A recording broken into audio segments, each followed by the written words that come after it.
You're welcome. Have a good one. Good morning. How are you? Good morning. Grandma. She's done.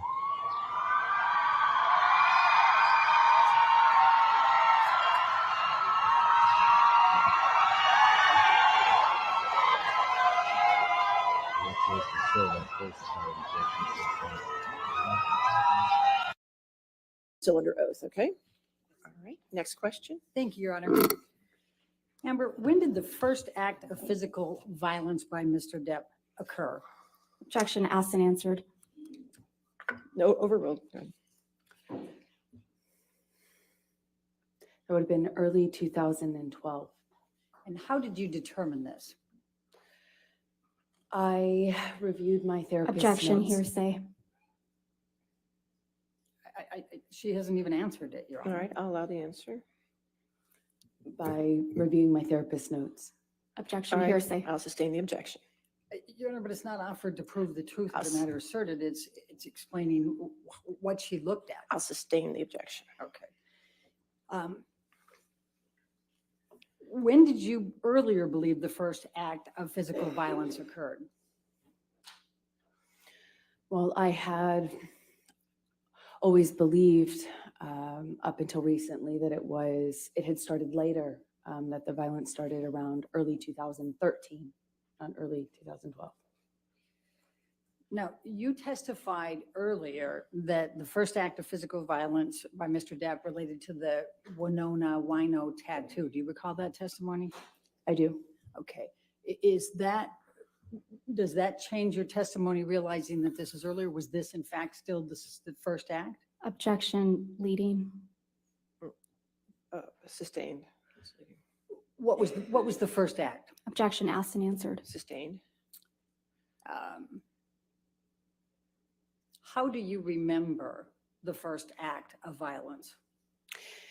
Well, you never forget it. That's how I remember it. It changes your life forever. You never forget the first time someone hits you like that. I just had the date wrong. And how is it that you think you got the date wrong? Objection calls for speculation. Overruled. I'm embarrassed to say, I think I would have liked to have believed that the period of time in which I had to fall in love with Johnny, in which we fell in love and he was sober and he wasn't violent to me lasted for a lot longer than it did. I think I would have liked to have believed that I wasn't hit so early in the relationship and still stayed. He was also sober for a period in 2012, which was a peaceful time for us, in which we fell in love. So I had kind of allowed myself, I guess, to forget that the beginning of that period, 2012, before he got sober, was really violent and chaotic as well. I'm embarrassed to say that. Now, you testified that the police were called multiple times. Other than the May 21, 2016, what other occasions were there where the police were called? They were called in December of 2011. They were called in 2012. They were called in 2013 in March by the landlord. I had sought advice from Laurel Anderson as to whether I should call the police. Objection, hearsay. Sustain. Okay. When you filed the domestic violence temporary restraining order, how many acts of abuse did you allege at that time? I gave the last couple, I believe, last two incidents, maybe three. And why didn't you tell of all the acts of abuse at that time? I was following advice from my counsel. Okay. How many instances of abuse were included in the UK trial? There were 14 acts of physical abuse and violence and 3 acts of sexual abuse. And why were those 17 included in the UK trial? Well, I was not a party, a direct party. I was a witness, so it was whatever their counsel, the Sun counsel, chose. Okay. When is the first time you were called upon to provide a detailed accounting of as many times as you could recall of physical and sexual abuse by Mr. Depp? Objection, hearsay. That's not hearsay, Your Honor. I'm asking her when she was called upon to do so. Well, the objection is hearsay. Right, but it's not offered to prove the truth of the matter asserted, and it's just asking for date. All right, overruled. Thank you. A few months ago, February in 2022, this year, was the first time I was asked to do so, other than cold in a deposition. Okay.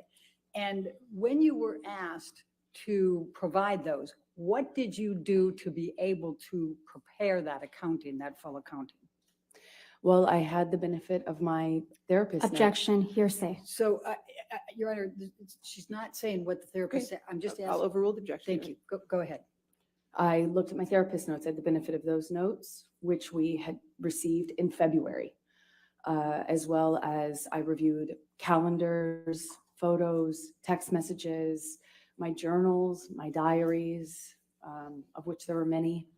I put all of those together. It took a lot of time to be able to, adequately refresh my recollection and fill in the details over the course of the 5 years we were together. And what did you do when you put that all together? I kind of filled in and collected all of these various pieces of information and gave a fuller account as best I could for each incidents of violence that I had record of. I think it was called an interrogatory. In this case? In this case, All right. excuse Did me, you sign that under oath? I did. Okay. And it was provided to counsel for Mr. Depp? It was. Okay. And was it a pretty lengthy document? It was far too long. And how is it that you didn't just remember all of those events like this? That's not how your memory or my memory works. We were together for 5 years, almost 4.5. And it was a very violent, chaotic, at times very loving, emotional relationship. So as anyone can imagine, there was a lot going on. And unfortunately, the violence became almost normal, especially towards the end. It was just,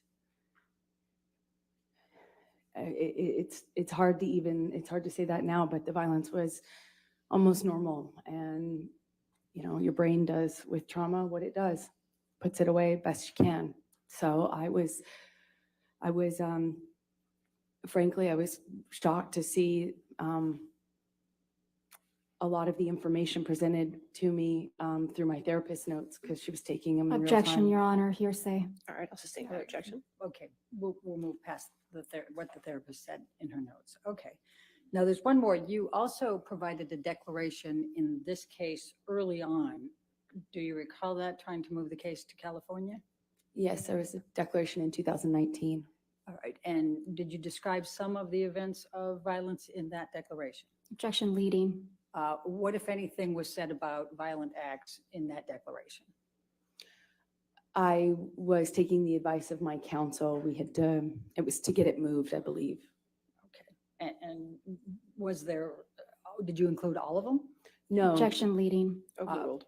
Thank And- you. No, I did not include all of the incidents of violence. That was not the point of making this declaration. We were making this declaration in effort to move it to California, because as hard as it is to go through this sort of trial as it is, it's even harder to do so in a place that neither Johnny nor I are connected to. Now, you testified earlier about guitars, and you said you've never played a guitar. Have you ever played a guitar player in a movie? You could say I posed with a guitar. It turns out I am an unteachable. Okay. I'm going to take you to the tape recordings. Why did you and Mr. Depp start taping each other? Well, at first it was, not at first, it was meant to be a way to get to the heart of some of our communication issues in order to discover in a therapeutic fashion kind of what was some of our issues in our communication. Okay. Now, we heard an audio tape earlier during this trial in which you said the word couch repeatedly. Can you please explain to the jury what that meant? Yes. Couch was a word that we had been given, that we decided upon, rather. Objection hearsay. Just tell us what Mr. Depp said about this. That it was a safe word.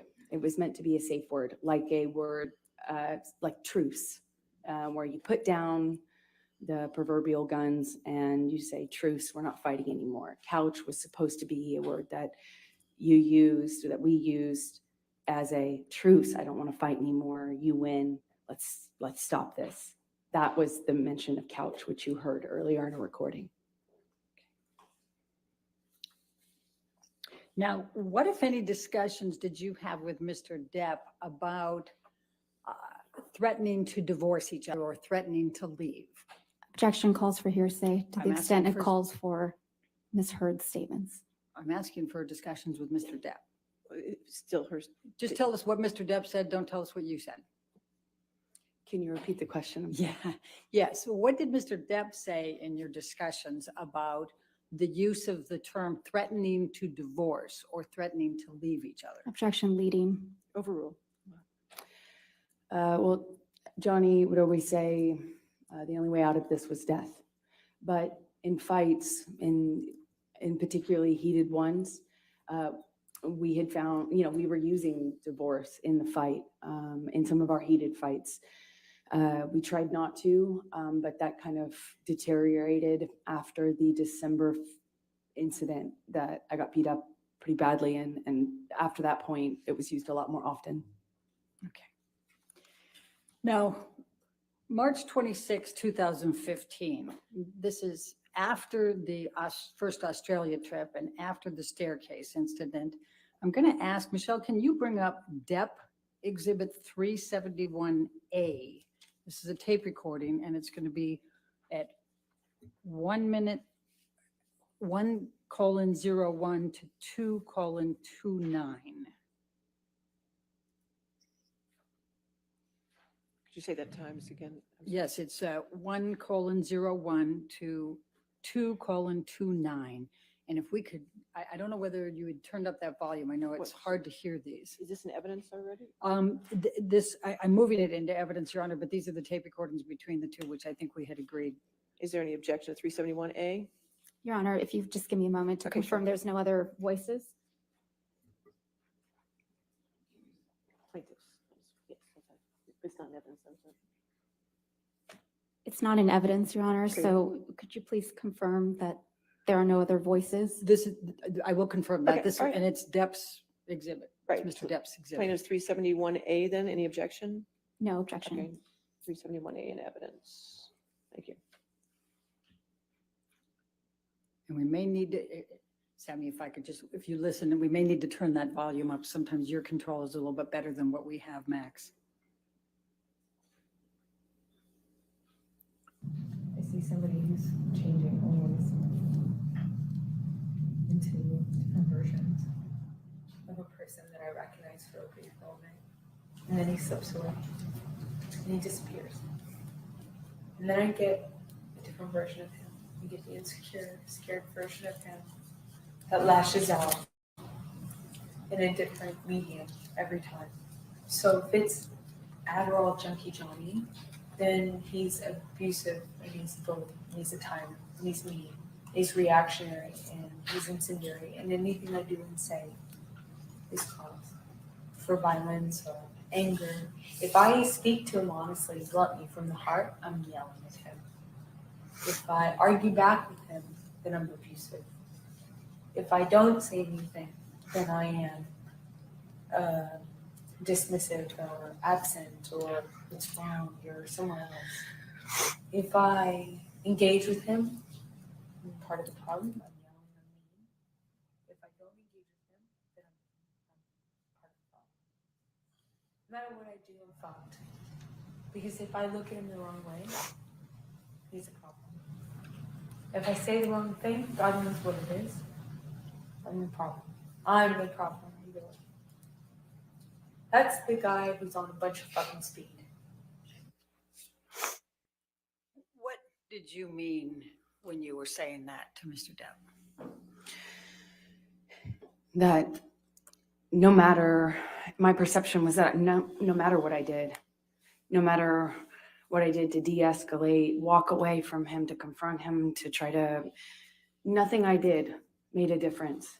Nothing I did changed his rage at me. Nothing I did changed the violence towards me. Nothing I did calmed him down. And I was constantly doing a juggling act of what kind of version of Johnny I was dealing with.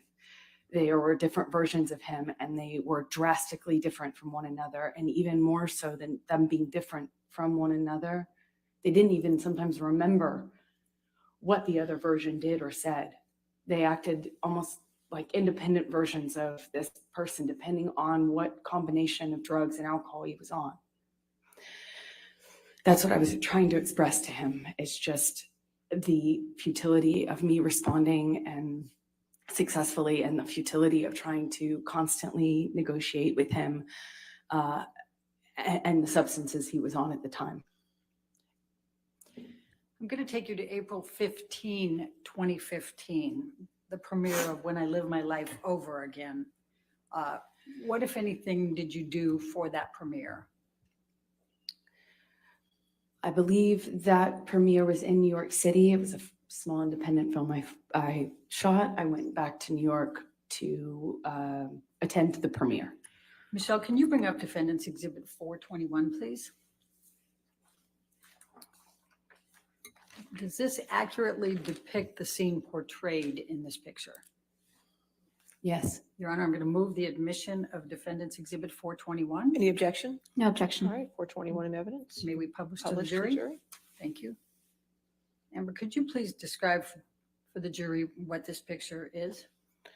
That is a picture of me a few months, I believe this is April of 2015, so it's a few months after the March incident that happened in Australia, early March, in which Johnny held me down on the countertops and my arms were cut on the glass in that attack. And if we could draw attention to your arm there, are those scars? The, What are those? Please describe for the jury what those are. those are scars that I obtained while Johnny was strangling me and assaulting me on the countertop in Australia. Michelle, can you bring up Defendant's Exhibit 423, please?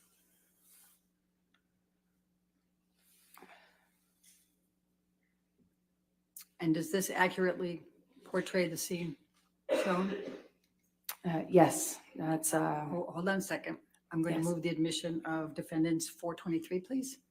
No objection. 423 in evidence. Thank you. May Publish. we publish? All right, and please describe to the jury what this shows. it is a picture of me on a red carpet. You can see my scars. Even though I have makeup on them, they're a bit harder to cover because they're rather fresh. Now, after this, in April of 2015, you returned to Australia with Mr. Depp, did you not? Objection leading. Overruled, outlawed. Thank you. Yes, we did. Okay, and tell the jury about that trip. Well, after Johnny was able to get clean off of the coke and the other drugs enough to get the hand surgery he needed, there commenced a period of time of sobriety for Johnny. His doctor had fired him and then came on when Johnny agreed to get clean. And so Objection there was this- hearsay, non-responsive. Don't say what, I mean, we've already had, Your Honor, we've already had the testimony from Dr. Kipper, but don't say what Dr. Kipper did. Just tell the other part. Just don't say what somebody else said. Okay? So there was this period of sobriety after that. And Johnny was very committed to being clean and sober. And I thought we had finally done it. We finally did it. We were through it and we were never going back, meaning he was going to be clean and sober for good this time. And we had a wonderful period of, we fell back in love or deeper in love than we were before. It seemed things were so good. We were talking about a future again. We were talking about having kids. I mean, when Johnny wasn't using it, was so peaceful. We had we had a good time together. We went back to Australia like that in that state and had a few months. We even had my parents come and visit us in Australia. And we were talking about babies and about buying a farm and, looking for homes in California. And we were in a really beautiful, peaceful period. It was wonderful. It was wonderful. Now, did you stay at the same place that you did the earlier time in Australia? We went back to a very remodeled version of that home. I mean, remodeled, very cleaned up version of that home. Same walls, same structure, but looked a bit different, as you can imagine. How did you feel going back to that home, given what had happened in March, early March? The home isn't the problem. If you're living in domestic violence, you don't just not go home. You don't just not go into the kitchen just because you were slapped in that kitchen. People living in domestic violence live in their homes. That's almost, the home isn't the problem. That's the normal part of your home. And for me, Johnny was my home. Where we were a couple was my home. And that home was often really violent, but it wasn't the structure itself. It was Johnny. And when we went back to Australia, that home, Johnny was in a completely different, he had done a complete 180, clean, sober, present, calm. We were peaceful. I mean, and any of the gripes and the problems that he seemed to have about me went away when he was sober. And so we managed to go back to that same house, but in a very different way. It felt very different.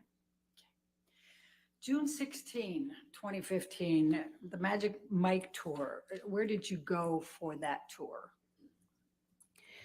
While I was in Australia, I got the call for that press tour and went to Europe for the press tour for that movie. And I was nervous because problems arise when I'm having to work when I leave. Objection non-responsive. That was still responsive. Well, sustain the objection. Next Okay. question. Michelle, can you please bring up Defendant's Exhibit 447? I'm going to ask you first, does this accurately portray the scene depicted? Yes. Your Honor, I'm going to move the admission of Defendant's Exhibit 447. No objection. 447 in evidence. You can publish. Thank you. And Michelle, if you could zoom in just a little bit closer. Amber, could you tell the jury about this picture? Yes, that's me on the red carpet promoting the Magic Mike movie I was in. You can see the scars on my body, on my arms. Okay. You can't see everything, of course, but Okay. And Michelle, can you bring up Defendant's Exhibit 449?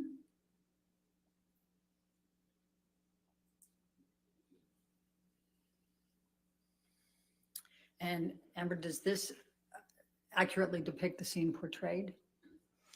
yes, it does. Your Honor, I'm going to move the admission of Defendants 449. No All objection. right, 449 in evidence. Publish. And Amber, could you please describe to the jury what this portrays? This is, you can see the scars on my arm from that attack. Also around this time, Johnny was calling me on the phone before and after, while I was doing these press events. And sometimes I would be on the phone with him, kind of managing accusations about why I didn't pick up sooner, didn't text back sooner. And sometimes I actually on this tour many times had to delay getting out of the car or Objection non-responsive. I'll ask that. How did Mr. Depp react to your going on this press tour? He was very upset with me. I just remember crying on the phone with him a lot and having to hang up to go do press events. All right, thank you. Now, I'm going to take you to the Southeast Asia train trip. That was your honeymoon trip, correct? Yes, it was. Okay, and that was July 25, 2015? Yes, No. it was. Okay. Michelle, I'm going to ask you to bring up Plaintiff's Exhibit 162. It's already into evidence. Now, Mr. McGivern testified that he took this picture in July of 2013. Would you agree with that? Objection misstates prior testimony. That's exactly what he testified to. It was It Malcolm. wasn't. It wasn't. I have the transcript. I don't know. Go ahead and ask your It's question. Mr. McConnelly. Is that correct? I believe Malcolm Conley took this on the on the Orient Express. Malcolm Connolly, not Travis McGivern? I believe it was Malcolm on that trip with us. Yes, Okay, and was it in 2013 or was it 2015? it was in 2015, Okay. July. And please describe, if you can, what transpired during this trip. Well, the train trip itself was peaceful up until Johnny wanted to start drinking brown alcohol. He had already started drinking champagne when I returned from the press tour. That's what he was drinking, wine and champagne.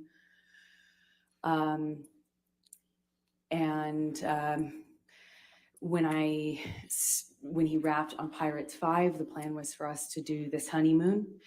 I was walking a bit on eggshells because I know a pattern, but I was not wanting to accept that we had gone back to a pattern at all. And so we were on this train, and on the last night we were on the train, after this was taken, this photo, Johnny and I got in an argument about him wanting to be allowed, meaning him wanting me to agree to him drinking liquor and being okay with it. And an argument followed that in our sleeping car. Johnny slapped me across the face and held me up by got a hold of my neck and pushed me up against the wall of the cart. It was a small, a narrow sleeper cart, and there were two beds, one on each side. He had me up against the wall while he was standing on the floor in between the beds, and I was on the bed, kind of half kneeling, half standing, trying to get his arms off my neck. And he was squeezing my neck against the railway car for what felt like a very long time. And every time he kind of would pull me away from the side of the car, he'd slam me up against the wall. And I remember looking down at him and trying to get his arms off of my neck. And I remember thinking that he could not even mean to kill me. You know, I remember being scared that he wouldn't even mean to do it, and kind of looking down at him because I was slightly above him as he was standing on the ground, and kind of clawing at him, trying to get him to, you know, his arms away from my neck. I remember I had at one point he ripped the top of my shirt. I don't really remember what it was, but I remember I had a breast exposed.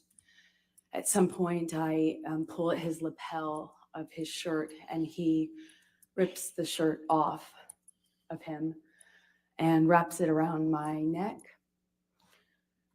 And that's how I woke up. The next morning, actually, I woke up with it still around my neck and with a giant knot in the back of my head. Did you keep a diary at that time? Yes, I did. Michelle, can you bring up Defendant's Exhibit 461?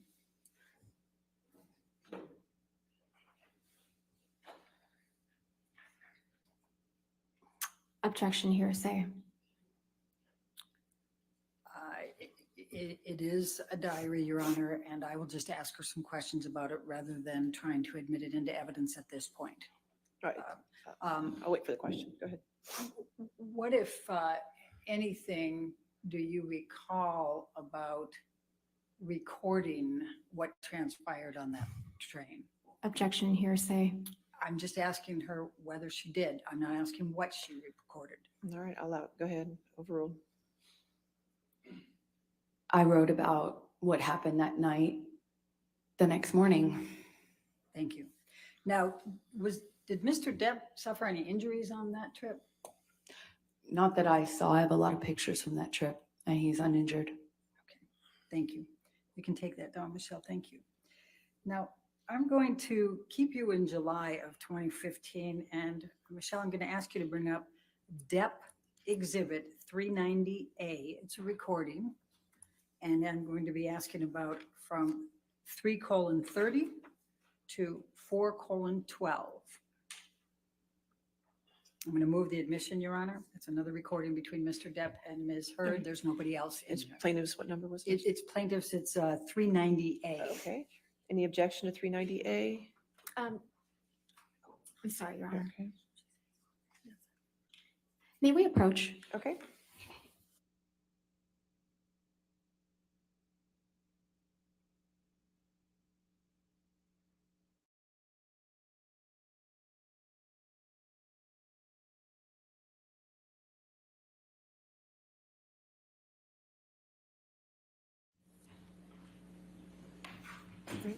Any objection then? No objection. All right, 390A in evidence. I saw you doing it earlier, whatever. It's fine, it's secretive. It's deceitful. You already you had trouble with me before when you said to me that you didn't feel like you were told when I was recording you. So please stop. You didn't. Please stop. You did not. Please stop. Fucking acknowledge what I'm saying before you keep making demands. You are not a school Okay. teacher. Shut the fuck up. Doesn't Listen shut to up. me, and then you can fucking respond. Understand? You ain't nobody's fucking mom. You ain't no school teacher. Don't fucking pretend to be authoritative with me. Okay, fine. You don't exist. Leave it on. What were you discussing in that call? We were discussing whether or not it was all right to record each other without the other's permission. And Johnny said it didn't matter anymore, the requirement of that permission from me. I was trying to say, hey, we agreed. Okay. Let's go to August 2015. Please describe your relationship with Mr. Depp in that time frame. You said August? August 2015.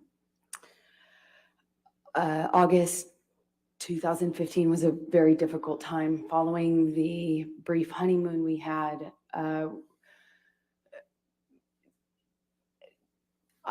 Johnny's use continued, well, started again is a better way to describe it. And lo and behold, so did our disagreements, coincidentally, not coincidentally. I got an offer to do a job, which was already a problem or problematic. I was considering working on a TV series that had James Franco in it. I was asked if I would meet with the people who are making the show. Objection, hearsay. It's not offered to prove the truth of the matter, sir. Overruled. Thank you. And so I was considering taking that job. And there was a possibility it would require brief nudity, which I knew I would have to negotiate down. But obviously that was a problem for Johnny. Didn't want me to do that. Didn't want me to work. And frankly, I needed to. And there was another film I had coming out that I had previously shot. It's called London Fields. It was a source of a lot of fighting between us because of the sexuality in the role. It was a constant negotiation between myself and the filmmakers. They made it in film, and Johnny told me that he had heard about it, was unhappy with some of what he had heard. He was unhappy with me having done a sex scene in it that he claimed I didn't tell him about. I did not actually film the scene he was speaking of. He demanded that we watch a screener of it, which is a version of the film before it's released. We got one sent to where we were at the time, Johnny's Chateau in France. It's in a remote part of France. And once again, we're in this remote place and we're screening this film that I appeared in. And there was a scene, a sex scene in that movie that started before Johnny freaked out because it looked like me. They had used a body double. Unbeknownst to me, without my permission, they used a body double to do a sex scene. So I have an incredibly jealous man who already is upset with me for breaking the rule that I had a sex scene. On top of that, I'm telling him it wasn't me. I didn't shoot that scene. And you can imagine how upset he was. He was irate and was calling me a liar, a whore, among other things. And we had that combined with the fact that I had even entertained doing this job that involved James Franco was a pressure cooker. I called it a week of hell later. Objection, hearsay. Overruled. Johnny at one point slapped me in the face in our bedroom in the chateau that we were staying in. At another moment, he punched me across the jaw. At one point, he kind of either pushed or threw. It's hard to describe to you which of those two it is because I can't tell you. I just know I went flying into this old church furniture. I later thought I had a concussion. It was the first time I thought I had sustained a concussion.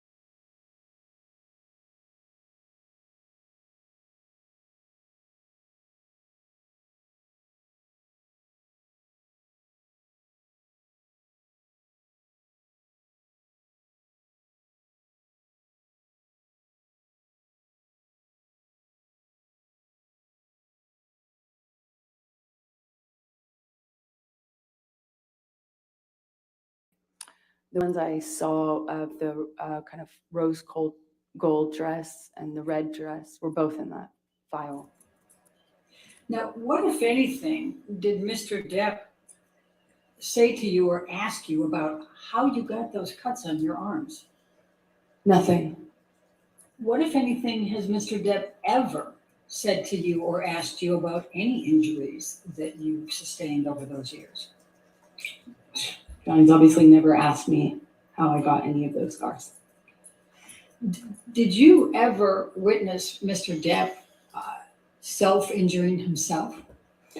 Often. He did that often. Please tell the jury about that. What did he do? I first started, I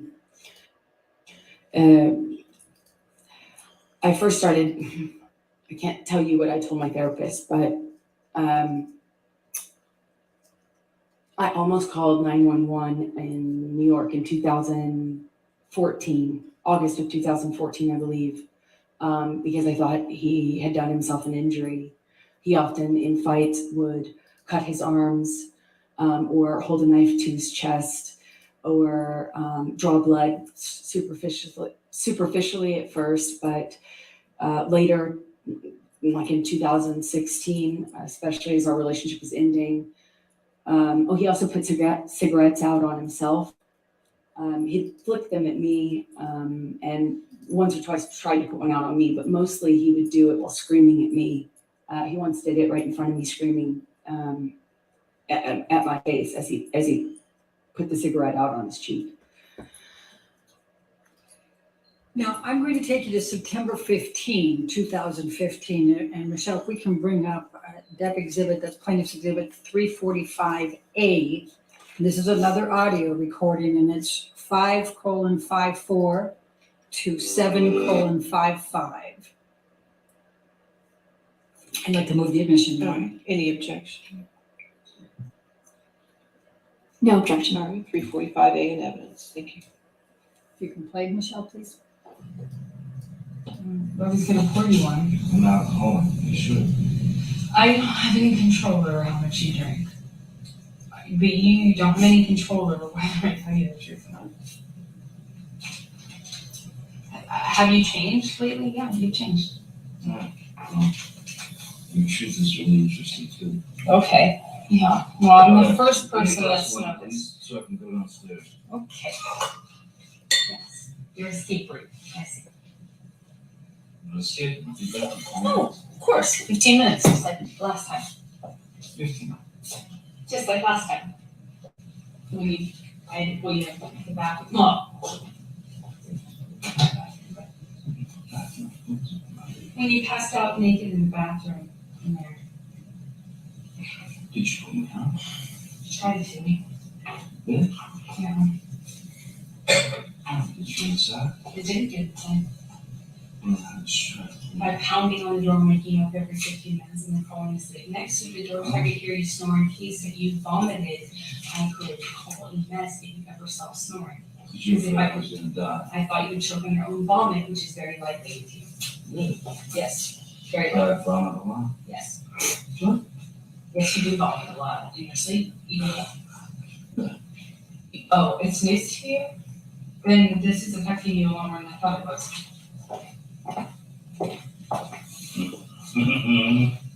I'll be so good. I hope so. What, you don't vomit a lot, or you have something?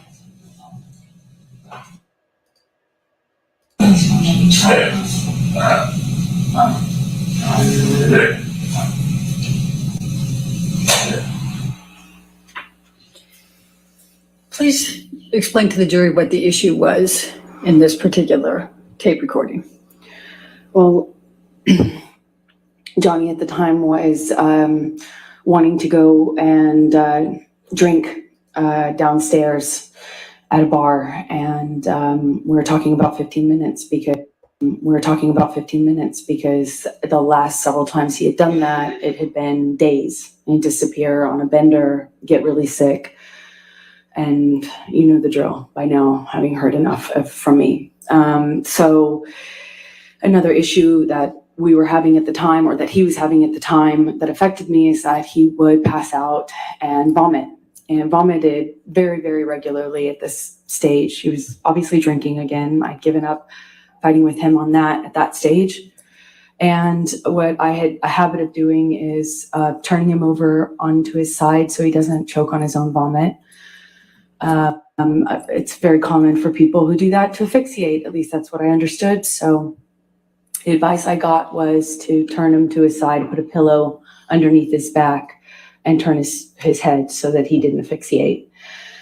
And one time I was doing that and he swung at me, and I told medical, and the advice, after I got their advice, I realized I can't say what the advice was, but after I got that advice, I stopped doing that. I tried to, as much as I could, leave him and just be ready to call 911 or help if I heard him choking.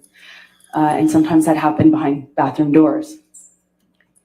Well, and that's going to take me to September 27, 2015. Again, Depp, that's Plaintiff's Exhibit 356A, and the recording is 3107 to 3230. I'm going to move the admission, Your Honor. Any objection to that? No objection. All right, 356A in evidence. Thank you, Your Honor. Michelle, thank you. Lie. And that you punched me in the You're right. fucking thing, and you You hit me in figured the it face, and you said, "No, fuck it, I didn't. What the fuck are you talking about?" And I watched punch you you. lie, and then I I didn't punch you, and by then the way. I'm sorry that I didn't You, hit punched you across the face in a proper slap, but I was hitting you. It was not punching you. Babe, you're not punched. Don't tell me what it feels like to be punched. You know, even a lot of fights have been around a long time. No. No, when you fucking have a closed You fist. get punched. You got hit. I'm sorry I hit you like this, but I did not punch you. I did not fucking deck you. I fucking was hitting you. You can't I don't know deck what the motion of my actual hand was, but you're fine. I did not hurt you. I did not punch you. I was hitting you. How are your toes? What am I supposed to do? Do this? How are your I'm not toes? sitting here bitching about it, am I? You are. Oh, That's the difference you between poor me and girl. you. You're a fucking baby. Because you start You physical are fights? such a baby. Because Grow you- the fuck up. Because you start Joey. physical fights? I did start a physical fight. Yeah, you did, so I had to get the Because- fuck out of there. Yes, you did. So you did the right thing, the big thing.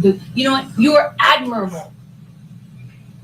Every single time. What's your excuse when there's not a physical fight? Then what's the excuse there? You're still being admirable, right? Just by running away. Amber, please explain to the jury what's transpiring in that audio recording, what that's about. Well, there's two different situations that we're referencing in this fight, two different altercations between Johnny and I involving the door. The first of which we first start talking about, where I'm talking about hitting him, I am talking about what that conversation is about the disparity.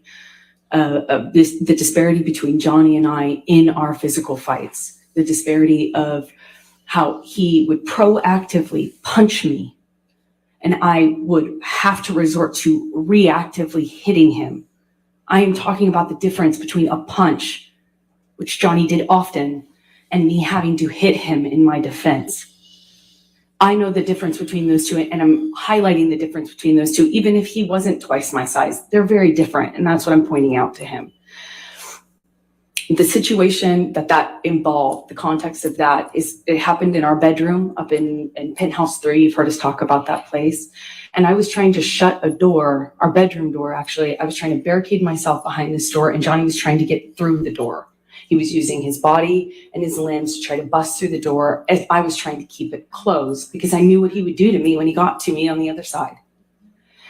And I was hitting his arms, his body, as he was trying to prevent me from closing the door. And that is a separate incident that we later talk about in the second half of that recording, where we're talking about my toes. That involved a different incident, which was a bathroom door. And it was one of those ones that he was passing out in. And I could hear him passing out, or what it sounded like to me behind a closed door is passing out. I heard a thud. I heard a lot of commotion. I heard a glass break. And I hear what sounds like his body falling against the bathroom door. I open it to check on him as I was accustomed to doing at that time. Johnny violently reacted to me opening the door, pushed it against me. It ran up over my toes, and he angrily came around the side of the door, swinging at me. I naturally pushed the door off of my feet, responding to the pain and also to the awareness, the knowledge that he was coming for me. Johnny later later he blamed me in his inability to understand what happened, in that he was not in his right mind, and he misunderstood that interaction and tried to blame me for starting a physical fight between us. And he even later went so far as to say, I wasn't even going to hit you. And that was the second door. I only could respond by trying to take accountability for my actions in it, what he understood my actions were, and my interpretation. And what I'm trying to say to him is, look, I can only do my best to respond. I was in pain, I was scared, and I can't promise you that when I'm scared and in pain, I won't react, thinking I know very well what our situation is and what's going to happen to me should I not react. Thank you. So I'm going to play another clip from that same discussion, and Your Honor, would be Plaintiff's Exhibit Depp's 356B, we will call that, and it would be from 1:29:27 to 1:30:07. And I'd like to move the admission. All right, any objection? No objection, Your Honor. All right, 356B in evidence. Thank you, Your Honor. Michelle. I can't promise you that I'll be perfect. I can't promise you I won't get physical again. God, I fucking sometimes get so mad I lose it. I can fucking promise you I'm gonna do everything to change. I promise you, I'm not gonna throw around divorce. I will not say divorce unless I really mean it. Unless it's it. And then I hope you leave me. I'm not going to give me to you. I will leave you. It's fair. I can't do it, you know? And I think, honestly, if we hold each other accountable to that, it's fair. Please explain to the jury what was going on in that part of the discussion. That's the same conversation where I am, as I was accustomed to doing, I'm taking as much responsibility as I had to. In those interactions, I have to, in my relationship with Johnny, and as you have to, and somebody will not and cannot take any accountability for anything they do in a fight, as Johnny couldn't and wouldn't. I took on as much as I could for myself. I had the whole relationship been blamed for everything, for his drinking, for him hitting me, for everything in between, blamed for walking away, blamed for staying, and I blame myself as well. Blame myself for my part in it, blame myself for staying, blame myself for putting up with it. And frankly, at a certain point, it's easier to take the blame, feels easier. It almost feels better to take the blame for something than to accept the senseless nature of the violence you can't change. It's almost more reassuring to take accountability for it than to accept the senseless nature of the violence that you can't change, no matter what you do, no matter what I did, still hit me. I'm now going to take you to October 5, 2015, and Your Honor, Plaintiff's Exhibit, Depp's Exhibit 393A. It's another recording, 2:40 to 3:43. Move the admission. No objection. All right, 393A, plaintiffs in evidence. The fact of the matter is, Johnny, they don't know. None of your friends, whether they saw a tiny fraction, that was the tip of an iceberg. A tip of an iceberg. That was my reaction to, yet again, this happening. That is the tip of the iceberg. If you want to use that as some sort of mental excuse or validation of whatever, of telling your friends or whatever they think, or whatever they think about me or whatever, fine. But they only saw a tip of an iceberg. None of your friends Let me ask you and a none question. of this team have actually been there for one of our fights. They've never Oh, boy, actually that's seen. not- That's not true. Really? Have they been in the hallway? Yeah. They've Have heard they it. seen? Baby, that is absolutely not true. They have not heard everything. Nathan Because could fucking you- quote us. Great, he can quote a part of it, but he has not been there. No one has actually been there for a fight in its entirety. No, how could they? No, exactly. So stop using that as some sort of excuse like this. Yeah, they know they work for you or they're your friends. Please explain to the jury what you were discussing in that conversation. Johnny would often use the fact that his, paid employees, his loyal staff would back him up in fights, and that he would constantly threaten to call them in to validate him. They threatened to call them to come into the room to have them back up him and say that it was, that my yelling or that I'm at fault, that I'm in the wrong, that it's all me. And he would do that in almost all of our fights, especially by 2015, that he would call his friends and he'd call his staff in to back him up, so that I knew and would accept that I'm at fault and that I'm wrong. And that was, what I had to agree to over and over again, just even hope that we could have a conversation at some point in a more therapeutic sense so we could move the conversation along. That was his MO, if you will. He'd call people that work for him to back him up. I'm going to take you to Thanksgiving 2015. Could you please just tell the jury, and we'll go through this one relatively briefly, but tell the jury about Thanksgiving and any altercations you had with Mr. Depp on that occasion. Thanksgiving 2015, we had friends over. Johnny had Marilyn Manson over, and I had a few of my friends over. We had a son over, and maybe my father. I'm not entirely sure how long he was there. We had dinner together. Johnny was disappearing with Manson, doing coke. Objection, calls for speculation. All right, I'll sustain that objection. How do you know he was disappearing with Mr. Manson with coke?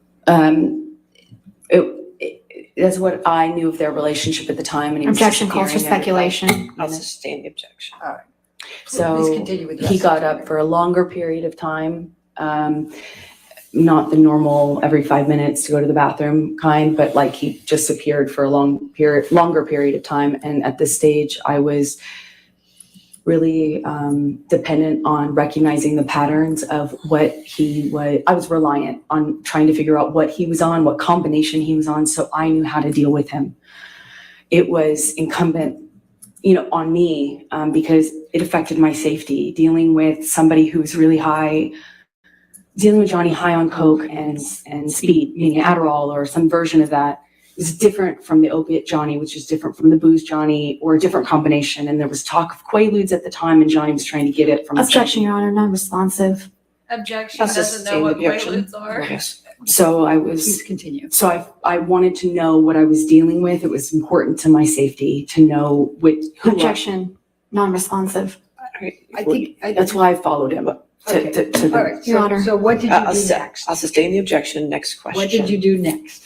I went upstairs to the apartment, the main apartment, not the apartment that we were celebrating Thanksgiving in, to try to figure out what was going on. And we had an argument. It took place downstairs, and I said something to provoke Johnny. I went up the stairs ahead of him to get back to the party. He grabbed me at the top of the stairs, kind of through the stairs actually, by my shirt. Kind of flung me a little bit, but I just remember I went into the bedroom, kind of retreated into the bedroom. I had a glass of wine in my hand at the time, which spilled everywhere and shattered. And I kind of retreated into the bedroom. Johnny came in after me, and there was this heavy, like vintage style glass decanter. He picked up the decanter and hurled it at my head, my face. It missed, thankfully, but smashed into a piece of art behind me in the bedroom wall, above the bed. I got past him. I think there might have been a bit of shoving. I can't really recall and the sequence of when that happened, but I wanted to go back downstairs, and I passed my closet. I had to change my shirt, and I went back downstairs to the party to finish the evening out, and I put on a face, and we finished the evening with the guests, and then more fighting happened afterwards. Okay, thank you. So we talked about December 15, 2015, last Thursday, and also the Bahamas over the holidays. But I did miss one picture. And Michelle, can you bring up Defendant's Exhibit 518?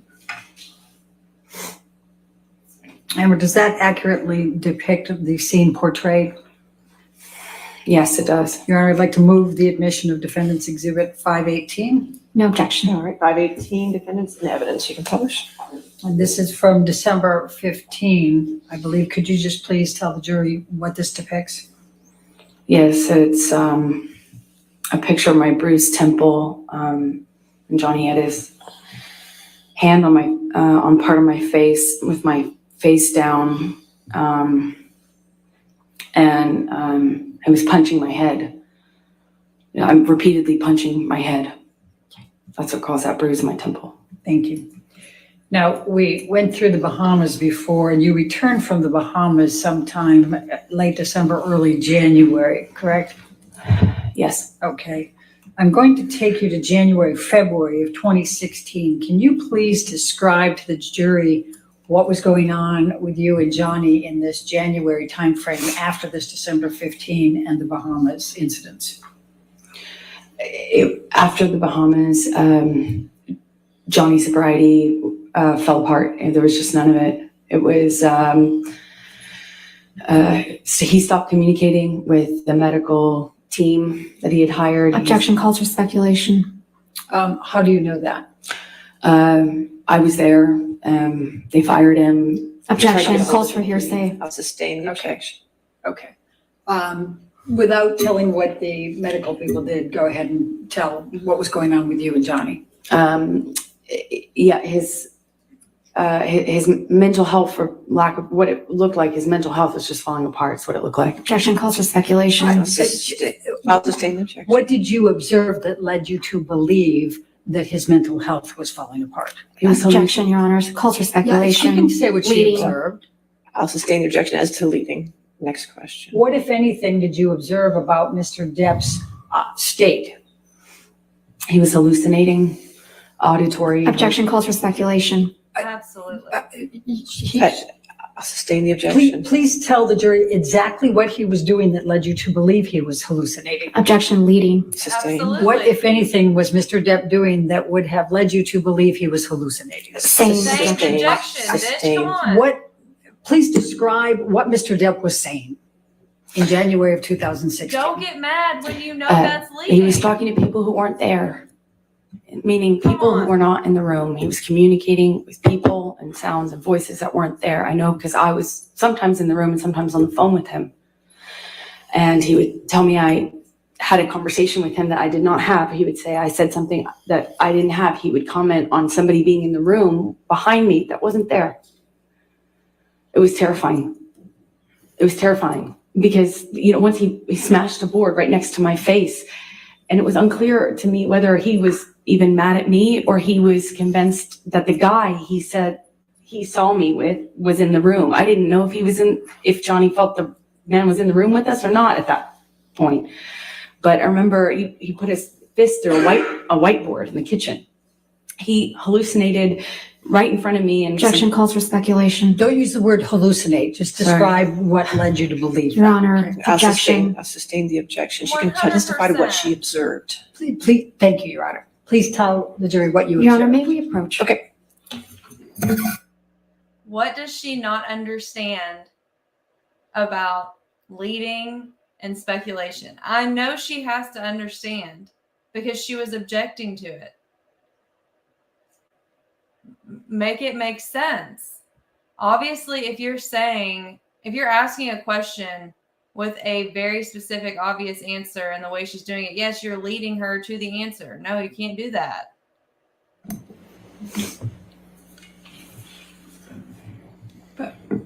Please tell the jury what you observed.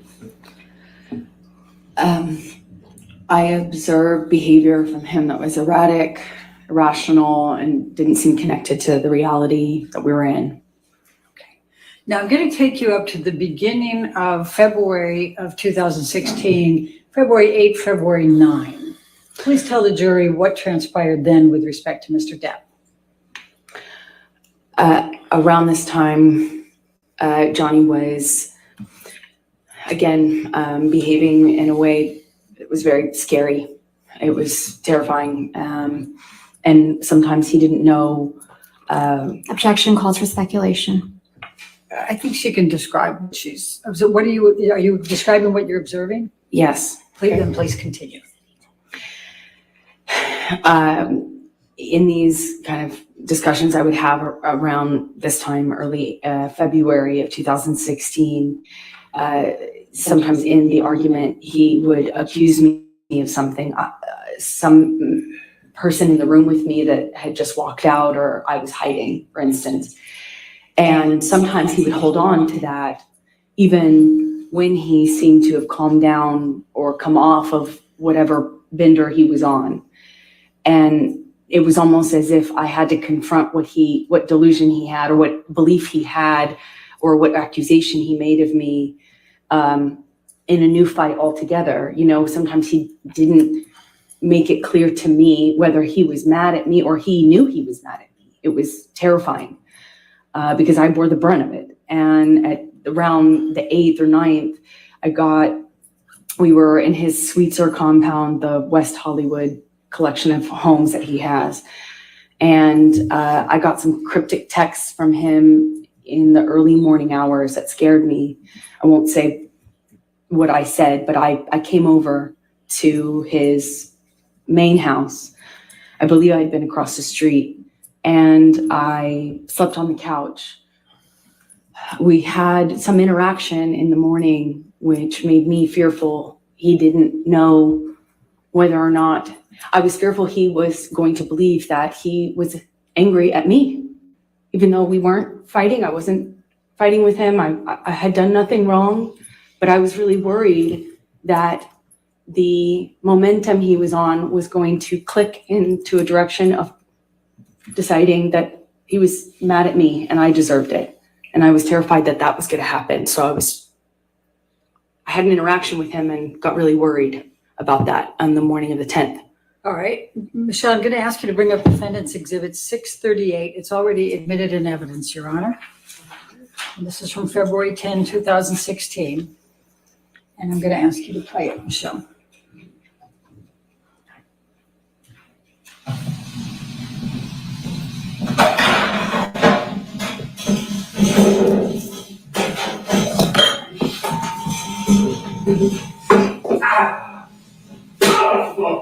That's the same mug from the table with the Coke, just by the way.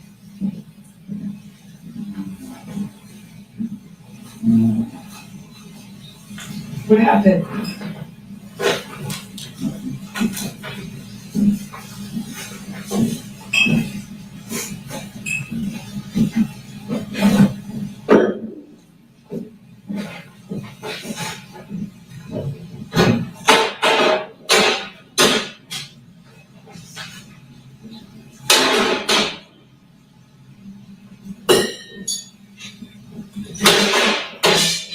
Nothing happened this morning, you know that?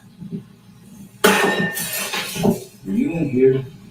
No. So then nothing happened to you this morning. Yeah, you're right. I just woke up and you were so sweet and nice. We're not even fighting this morning. All I did was say sorry. Did something happen to you this morning? I don't think so.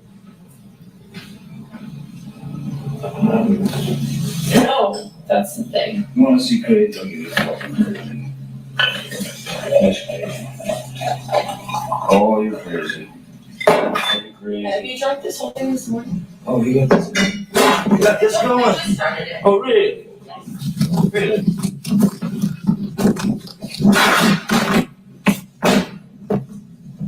So you got shit on me, Nope, motherfucker? I didn't. You were smashing shit. Bye.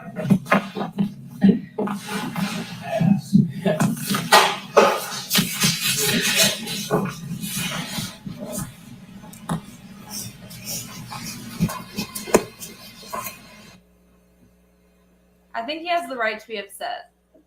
Why did you videotape this, Amber? His mother just died. Because I knew he wouldn't remember. Objection, I calls for speculation. Sustained?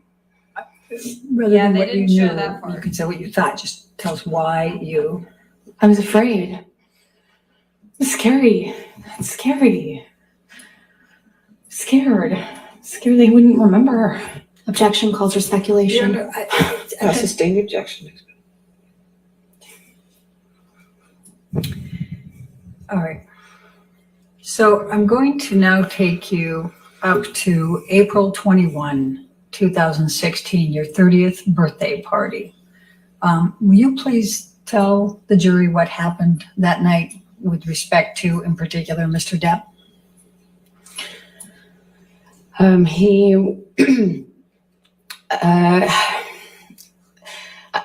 at that time we had a fitting that day or the day before, and he missed it, and he was kind of disappearing at that time, like at night, vaguely saying like meetings, but then he'd be gone for sometimes like 2 days, just not coming home and that sort of thing. Coming home after a bender Calls for speculation worse. as to Bender.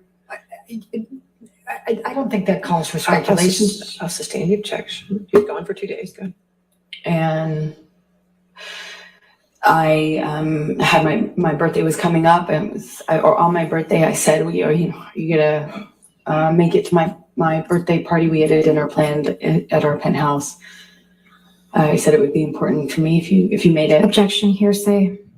Not offered to prove the truth of the matter, so thank you. And he told me at some point that day that he had scheduled a business meeting or a money meeting. I think he said maybe 7, which is around the time my birthday was planned for. It might have been planned for 8 p.m. He, of course, once my party was starting, he wasn't there. Texted me at some point to let me know that he was going to make it, but that he was running late. And that continued throughout my party. We finished dinner, and we were cleaning up, and kind of everyone was still leaving because we were waiting to give him an opportunity to show up before everyone left. And he let me know he was there. I tried to, without saying what I said, I tried to give him the impression that I wasn't going to get on him about drinking or anything. I just wanted him to be there. And we had a toast. We did a celebratory toast. And the guests left. And later that evening, we were in bed, and I had a book, and Johnny effectively said, what's your fucking problem now? And at the time we were getting advice from therapists without saying what they said. It was important for me not to make him feel attacked. So I chose my words carefully. I won't say what I said, but I remember being very careful about how I worded what I was feeling about my birthday and him having missed it. An argument followed that. I got up out of bed. Johnny's side of the bed was closer to the door than mine. I remember him blocking the door, blocking me to get out, kind of shoving me down, and we had a verbal argument, and then that became a shoving match. I tried to shove him back. I kind of felt myself retreat into the bedroom, At some point, he picked up like a large, I guess it's a Magnum size, not a normal size, a large size bottle of champagne, and hurled it at me. This time it went through a painting, and I loved this painting. And I remember it just went like right through the canvas, left a giant hole in it.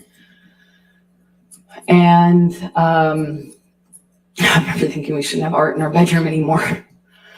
And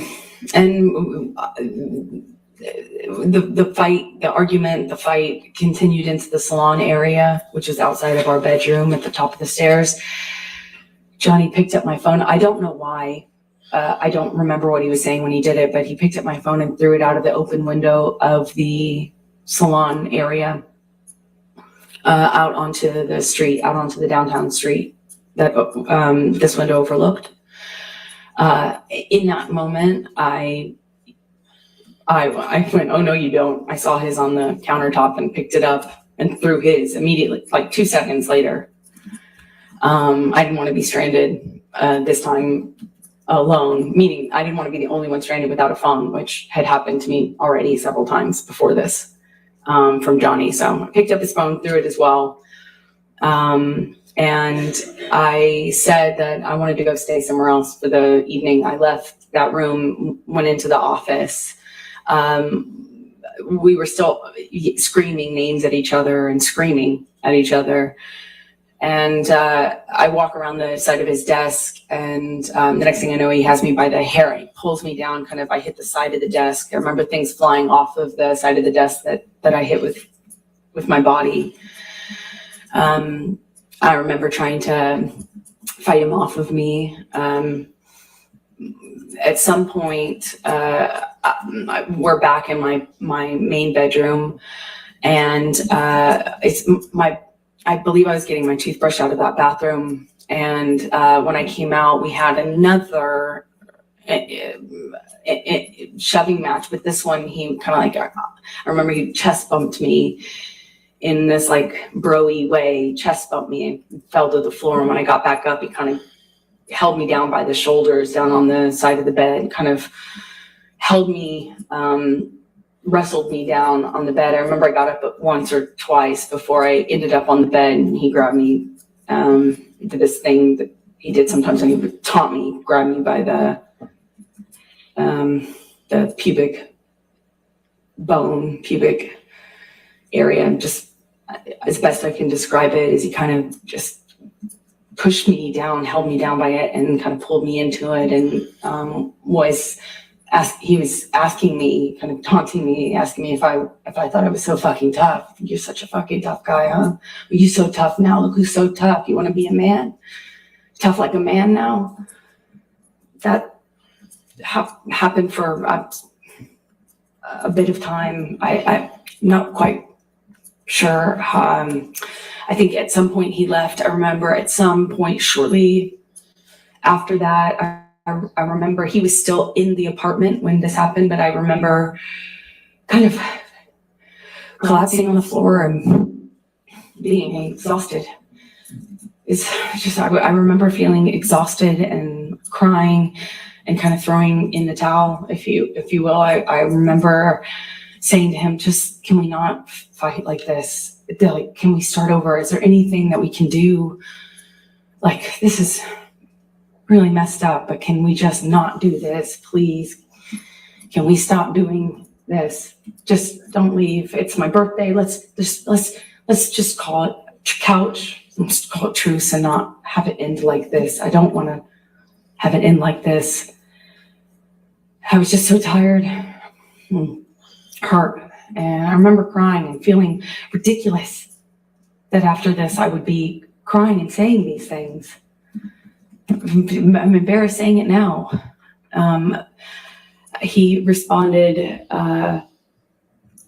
cruelly. He told me it's what I fucking deserve, and that I'd wake up alone, and that no one would ever love me because all of this, pointing to my face or body, all of this was going to go away. No one would ever love me. My tit sag, no one would ever love me, and I better get used to waking up alone. And he said this was all my fault and what I did, or what I asked for. And he left. I heard him come back in the downstairs. You know, you can hear the door slam. I remember hearing it open and thinking, oh God, is this going to happen again? What's going on now? And then shortly after, I kind of peeked around to the top of the stairs where you can kind of peer into the lower level.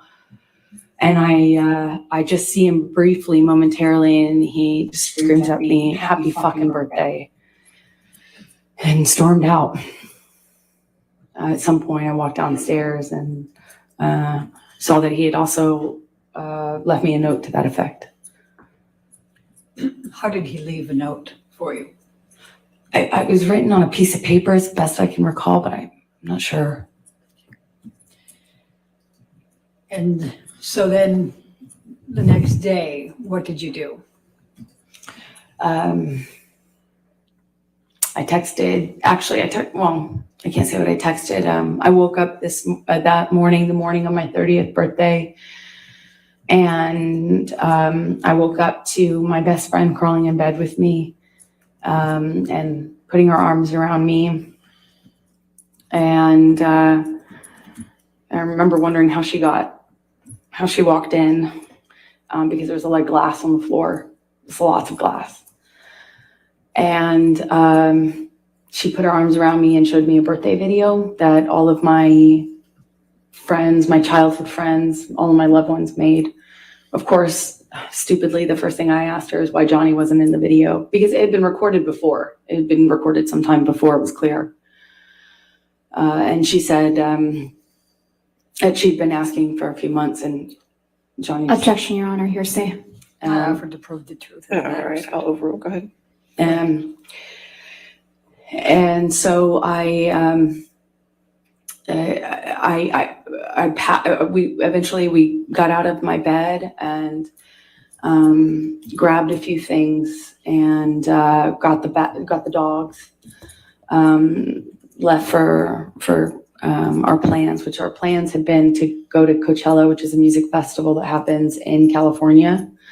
And that had been the plan for a while, that's how we would go and celebrate my birthday. And I remember, as I am accustomed to doing, just trying to move on, and remember in vain trying to put on a brave face and have a good time, even though it was impossible. Let me stop you for a few things. What, if any, plans were there for Mr. Depp to join you at Coachella? He was supposed to drive down, have dinner, stay in the room, maybe do some writing or something like that in the room. At Coachella? At Coachella, where we were. Coachella happens in a different part of California than we lived in. We lived in Los Angeles, and this happens about 2 to 3 hours away. So I finally got in my car back, and I drove with my best friends in the car. And I'm going to stop you again because I just have a couple more questions before we go into that part. You said you brought the dogs. Who were the dogs you brought? Johnny's dog, at the time, Boo. My dog, Pistol. We shared them. They're teacup Yorkies, and I believe Raquel, my best friend's dog, which is a mutt. Okay. What, if any, issues did Boo have with bathroom problems, if you will? Objection, leading and relevance. Overruled all that. She had eaten Johnny's weed when she was a puppy and had bowel control issues for her entire life, among some other issues. She was, we regularly had to take her to the vet to try to figure out, well, what was wrong with this dog? Never met a dog that was quite like this. How is this relevant? So she had some control issues, hence why she liked to burrow in the bed. She liked to be in the, by the foot of the bed underneath the covers. And it was customary that they slept in bed with us, but Boo, having the issues she had, we have to leave her in bed so that she wouldn't be encouraged to go to the bathroom, which would happen almost immediately once you put her down on the floor. And sometimes it happened in bed too. But, yes, it did. Someone did But poop yeah. in the bed. So what, if anything, did you notice about any Get the bathroom fuck outta issues here. in your bed before you left for Coachella? Well, Raquel and I were both in that bed with the dogs, and I didn't notice anything, but we left them in the bed while we packed a bag to go to Coachella, you know, so that Boo Of particularly course it was the didn't chunky lose dog control that for hit about, or, you know, you. didn't go to the bathroom Of course on it the was floor. So we chunky leave them dog. in bed until you're ready to take them outside to the patio, which is their designated. What sense bathroom does that break fucking area. make, y'all? Come on. And what, if any, plans were there? How often did you have housekeeping at that time at your house? The housekeepers were there every morning. Or they came every day, as far as I know. Now, we'll get you to Coachella, but why did you tell Starling Jenkins that you had been involved in a prank gone wrong? Objection, hearsay, leading. I said why, Your Honor. I didn't say what she said. I'll sustain the objection. Next question. Okay. Did you commit any kind of prank? Absolutely not. Okay. Absolutely not. And why would that not be something you would do? First of all, I don't think that's funny. I don't know what grown woman does. I was not also in a pranking mood. My life was falling apart. Bitch, you're I going was, to Coachella. You're at a going to crossroads in my life. I was Coachella. really So come on. serious, and I had just been attacked on my 30th birthday But you're going by to Coachella. my violent husband with whom I was desperately in love So you were clearly in a and knew I mood needed to leave. to go It party was at Coachella. not really a jovial time, and I don't think that's funny, period. That's disgusting. And what, if any, understanding did you have of Mr. Depp coming back to your bedroom that night or the next morning? Objection calls for speculation. I'm asking what her understanding was. I'll sustain the objection. Okay. Had you had any conversations with Mr. Depp about him coming back to the house the next day? No, Johnny didn't come back to that house. That was my, you know, he owned it, but that was my house when we were having any sort of problem. In fact, that was my house just 90% of the time because he just didn't come back. That was not a place that Johnny was going to be in, that Johnny was in, and he had stormed out on my birthday. And as per what we did, it was, he would go and stay at his West Hollywood home, and I would stay at the downtown places. He wasn't going to come back to the Objection calls for speculation. I think she explained her answer on that Okay, one, what she I'll sustain thought. just the last part. Okay, Okay, next question. thank you. All right, so let's take you to Coachella. Who drove? I drove. Okay, and who was in your vehicle? My sister, my friend Savannah, I believe, my best friend Raquel, just my girlfriends. I typically surround myself with my girlfriends. It's my sport. Was there any occasion in which you were riding in the vehicle that Starling Jenkins was driving? He picked us up from Coachella in the evening when we, as a group, all were ready to leave. That was the day that we went, which was the day that I took MDMA and mushrooms at the same time. Realized you very did do shortly some after what a drugs. horrible You idea did. that was, considering the state that my Okay. life was in. I highly don't recommend that combination at the time. So I didn't feel like being in a crowd. I didn't feel like being at Coachella. I had intended to try to have a good time despite what was going on in my personal life. And I realized that was just not going to happen. And so I wanted to go home. Meaning to be in a bed. I wanted to be, I just wanted to be held by my best friend and watch a movie. And that's what we did. I didn't feel well and wanted to leave. And when you said you rode back with Starling Jenkins, was it just you or did you have other people in the vehicle with you? And when we left Coachella, it was my entire group. I wasn't ever alone with Starling. I certainly wasn't anywhere near him. I didn't have a conversation with him. I sat in the very back seat with my best friend next to me, and it was a whole group of us. Thank you. Your Honor, I don't know, this might be a good breaking. All right, that's fine. Okay, ladies, let's go ahead and take our morning recess. Do not discuss the case with anybody and don't do any outside research. We'll take 15 minutes, okay?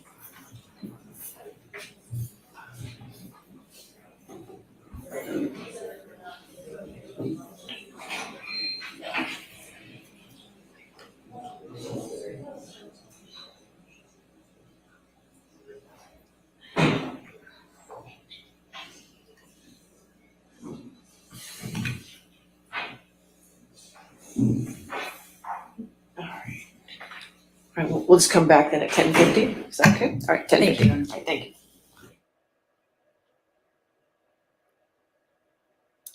Okay, so let's have us a little sidebar. What do y'all think? Let's discuss this shit on our 15-minute sidebar we got here.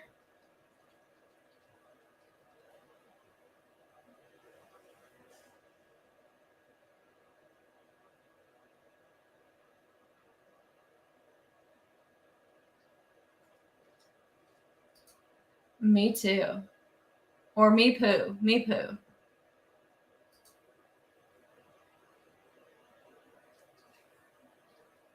I cannot believe that she tried just now to say, hey, he had bowel movement issues. He ate weed one time, and that totally messed up his bowel movement issues for the rest of his life. So the dog, the 4-pound dog, left that huge shit on the bed. I mean, anybody who has ever owned or been around a teacup dog knows better than that.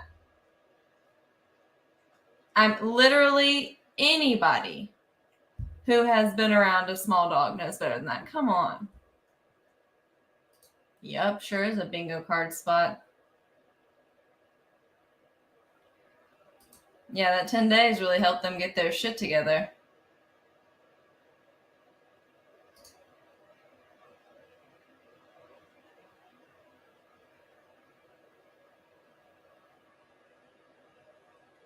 This, yes, yes.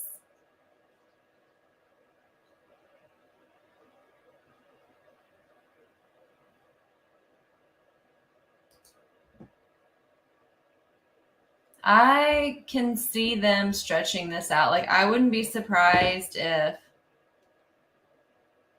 I would not be surprised if they stretch this out all day. Sorry to tell y'all.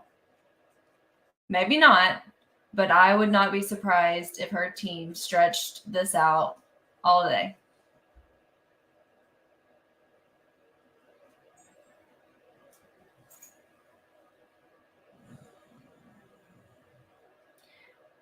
Listen, y'all, she's literally, if you notice, she's basically saying his entire security staff, home staff, managers, basically everyone he knows supports, allegedly, domestic violence, drug use, and all of these things. Now, I'm not saying that there weren't people that let the drinking and drug use go. Come on.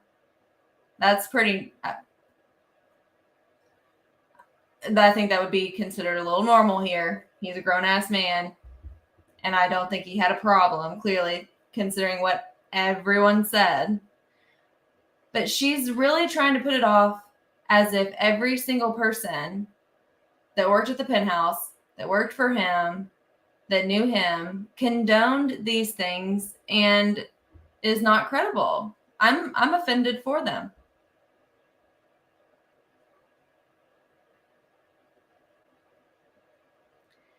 So him being friends with Marilyn Manson does not bother me at all. I mean, you cannot tell me that y'all don't have that one friend, or that y'all don't have some friends that you end up hanging out with because they're friends with another friend, or maybe you have a good time with them, but, you know, like, it's just they keep bringing up Marilyn Manson because it's convenient for them, seeing as he also has his own legal issues right now, and socially speaking, he's perceived to be weird, which nothing wrong with being weird, but that's just the convenient friend to continue mentioning.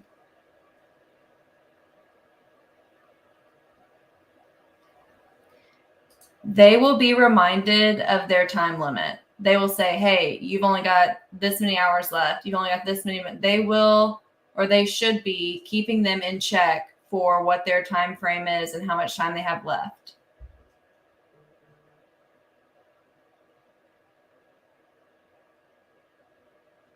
Yeah, that's absolutely asinine. 100%.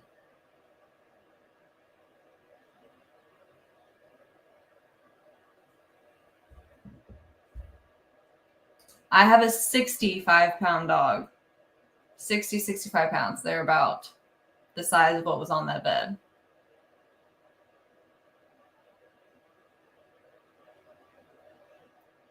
Well, don't you worry, because Team Depp had 10 days to nitpick everything she ever said.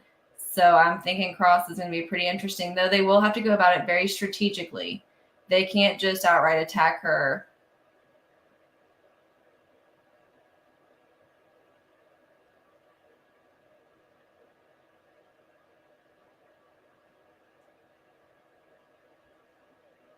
Well, you're definitely winning today.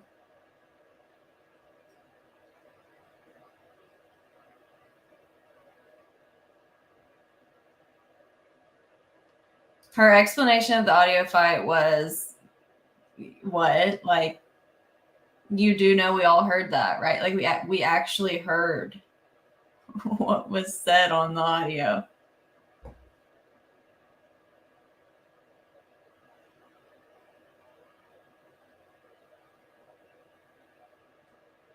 Also, can you really say that you weren't in the mood and you're going to Coachella? You're not in the mood for pranks, but you're taking hallucinogenics and going to Coachella. Now, I know y'all know what Coachella is.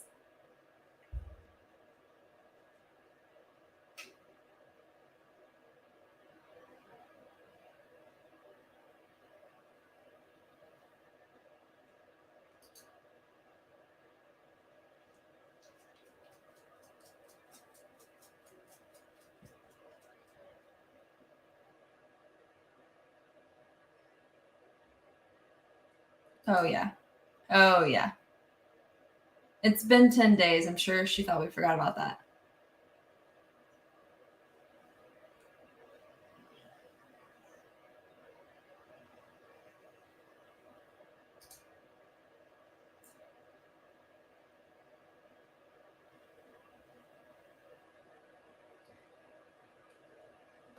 Like, I don't blame her for wanting to go to Coachella.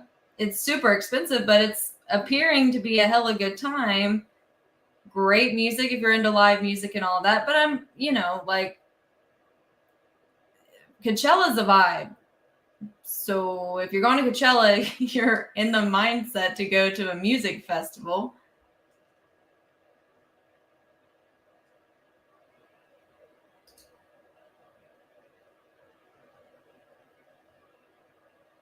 She clearly has never crate trained a dog.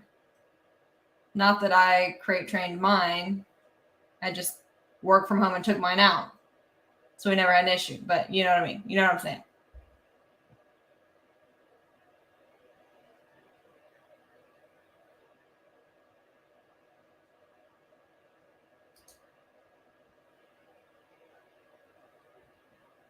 I talk to myself all the time.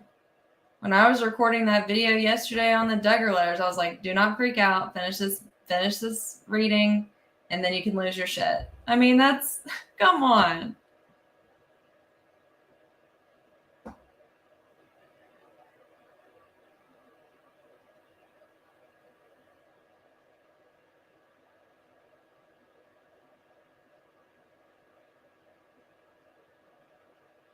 Yes.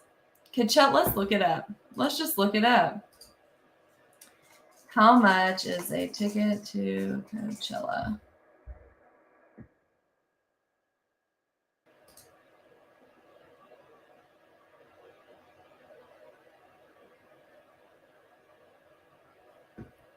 So there's 5 tiers for tickets to Coachella, and it's from $450 to $500, $550. But then VIP tickets to Coachella, which we all know, that's probably what she had, are also an option starting at $1,000, and they go up to $1,120, not including a place to stay, food, your outfit for Coachella, your drugs for Coachella, and all that good shit.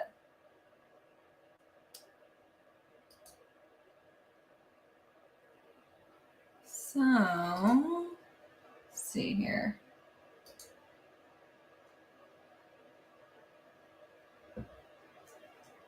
And tickets for Coachella Apparently, if you did not pre-order, the remaining tickets sold out in a little over an hour. And that was literally posted 2 months ago. So yeah, Coachella's very expensive. Very expensive. Well, I'm poor, so Coachella's very expensive, but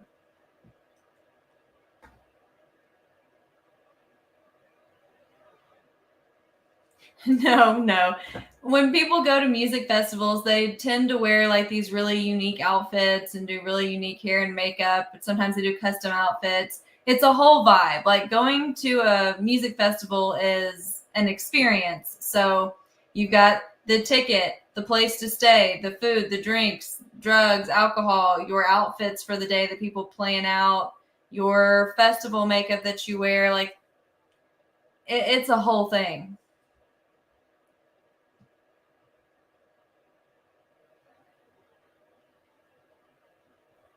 I agree with this, LB.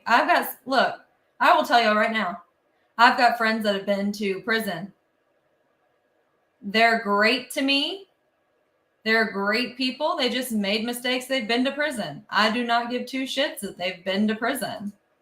I'm judging no one. If you're good to me, I'm good to you.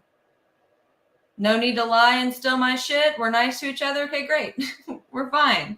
So yeah, I mean, I've got my limits. You can't be, committing certain crimes, but short of those things, it's, Me too.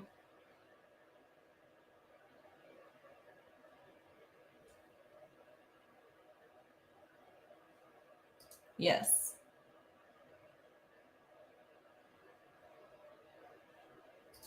Did she say mushrooms and ecstasy?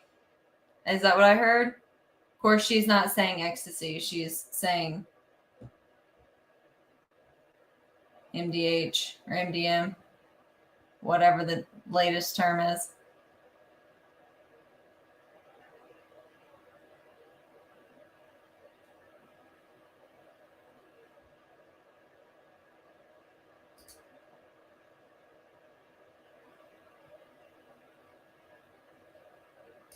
Let me hit up Google. Hold on. Amber Heard at Coachella. See if I can find these. No, that's not her.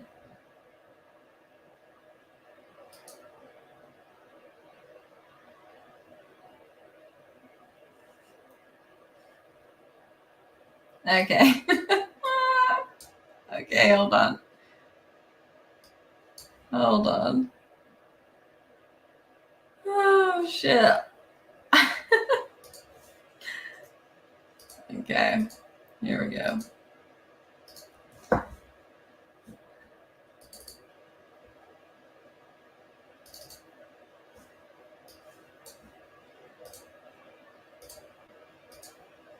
There you go.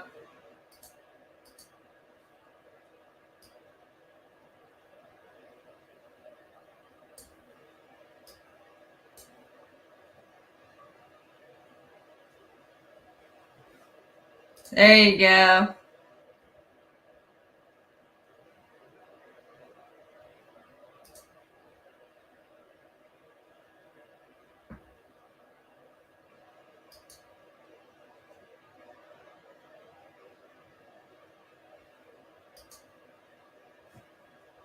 Look, y'all, I want to emphasize.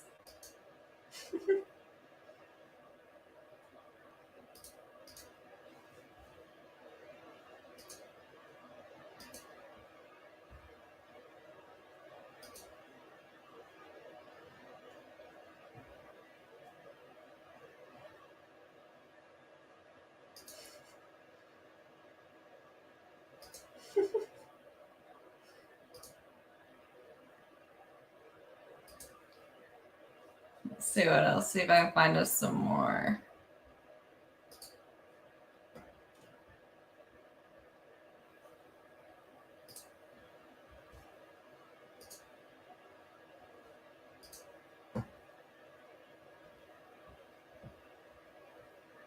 see if I can find us some more.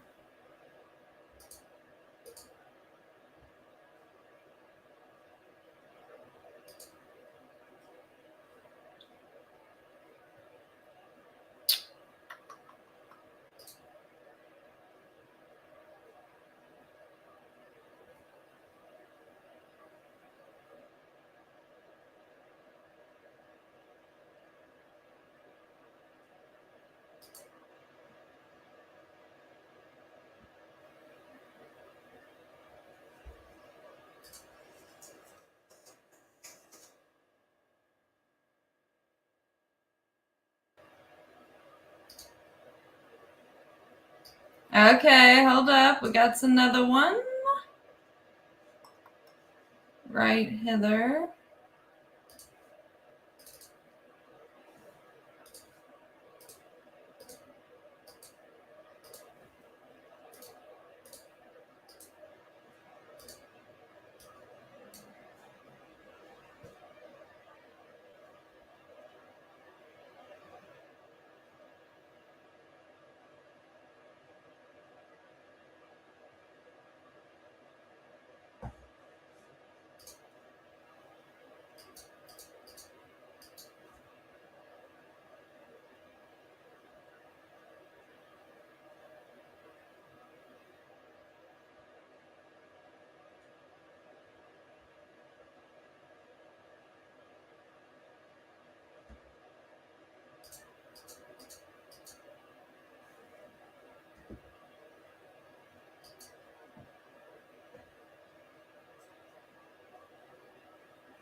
Me neither.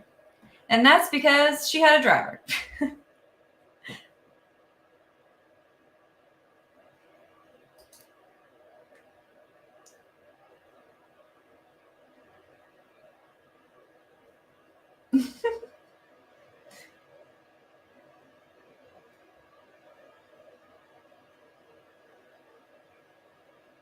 Clearly not driving. I mean, did she forget about the testimony of the driver? Clearly they're going to have proof that they paid the driver. Clearly. You ready for the jury? Yes, ma'am. Let me shut the fuck up. Hold up. Okay. Sure.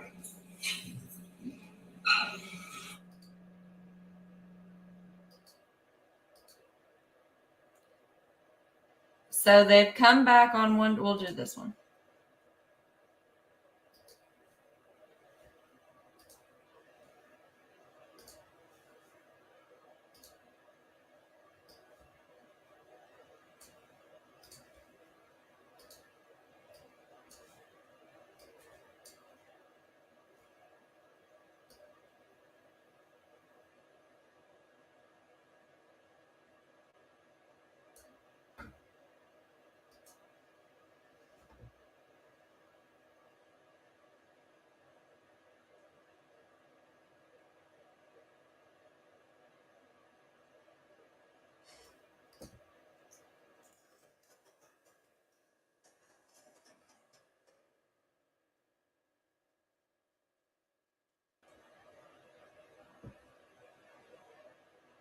What is her deal with the dog? Like, of course it was his dog.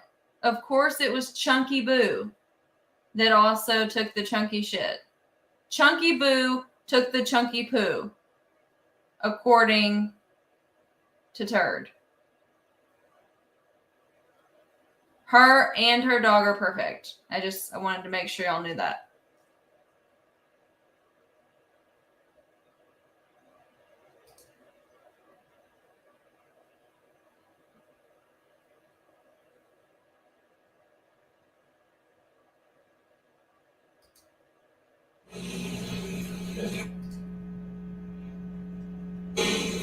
Big facts.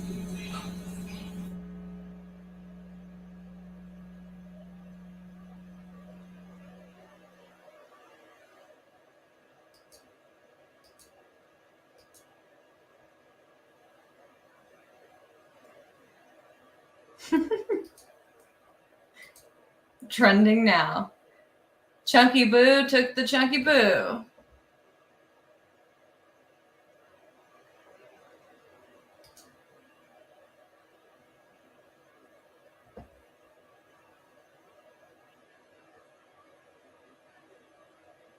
This too.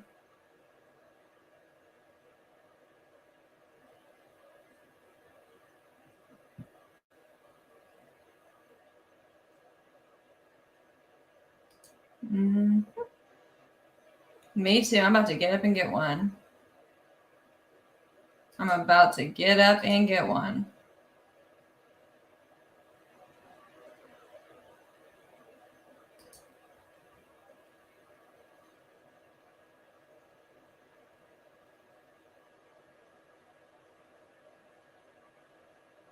I love how people wait outside the courthouse but don't actually go in. Oh, we are 1000% having ramen for lunch. I already have it laid out on the counter so I can be quick. Of course, you know, I can't get on TikTok live, so I got more time this lunch.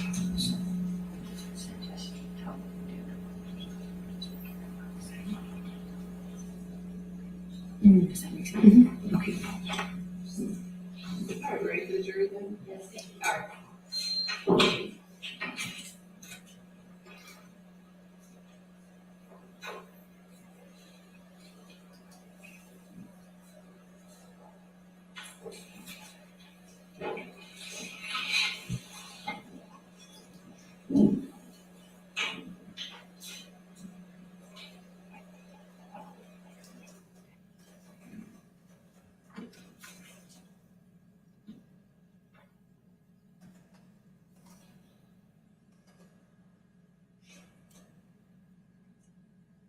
They are straight up fucking They are SEC football tailgating at this courthouse. It's pretty funny.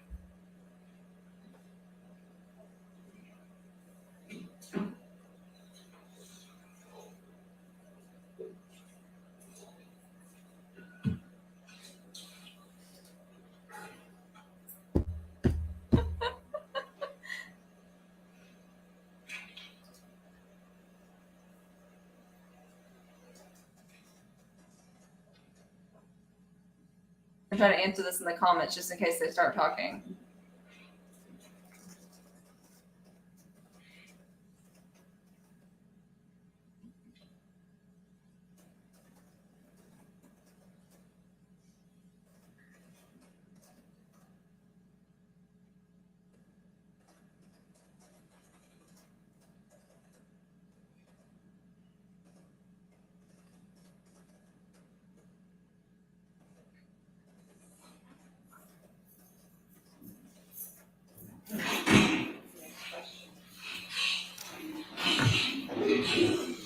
What, if any, contact did you have with Mr. Depp during the period from April 21 to May 21, 2016?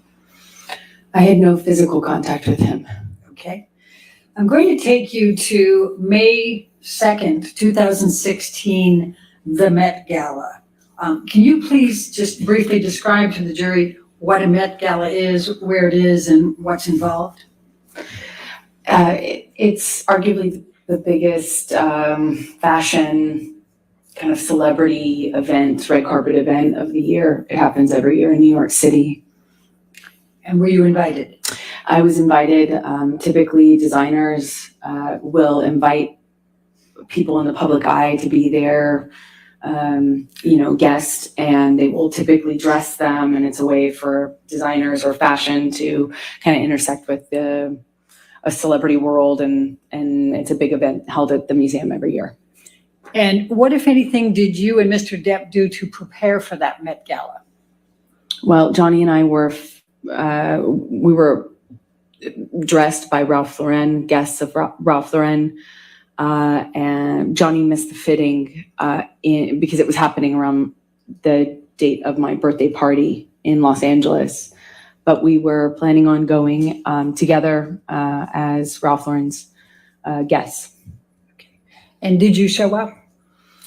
I did. I didn't have a phone at the time because I couldn't get it reinstated after Johnny threw it out of the window because no one on his team would respond to me. So I had no way to kind of reinstall it.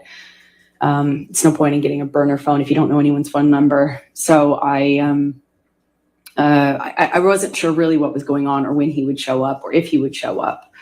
no one would talk to me on his team. No one would tell me. I didn't know. So I ended up going by myself. Frankly, I wasn't sure if he'd show up and, on the carpet, or if he'd show up at the hotel shortly before. I had no way of knowing. And then did you attend the Met Gala?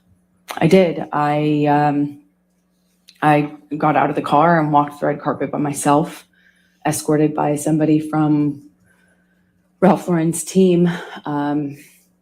And I sat next to an empty place setting for Johnny that they cleared as soon as we realized that that he effectively stood me up on the carpet.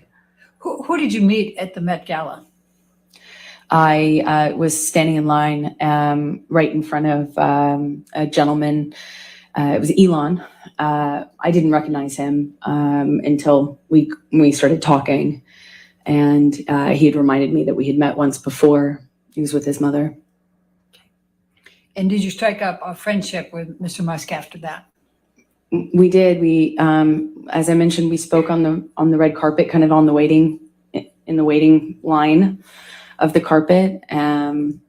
He seemed like a real gentleman. He was really nice. And he sat next to me. Well, not next to me. He sat kind of at a nearby table, and we got to speaking that night, and then eventually became friends.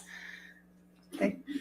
I'm going to, Michelle, can you pull up Plaintiff's Exhibit 46? It's already in evidence. It's Aaron Filati's notes.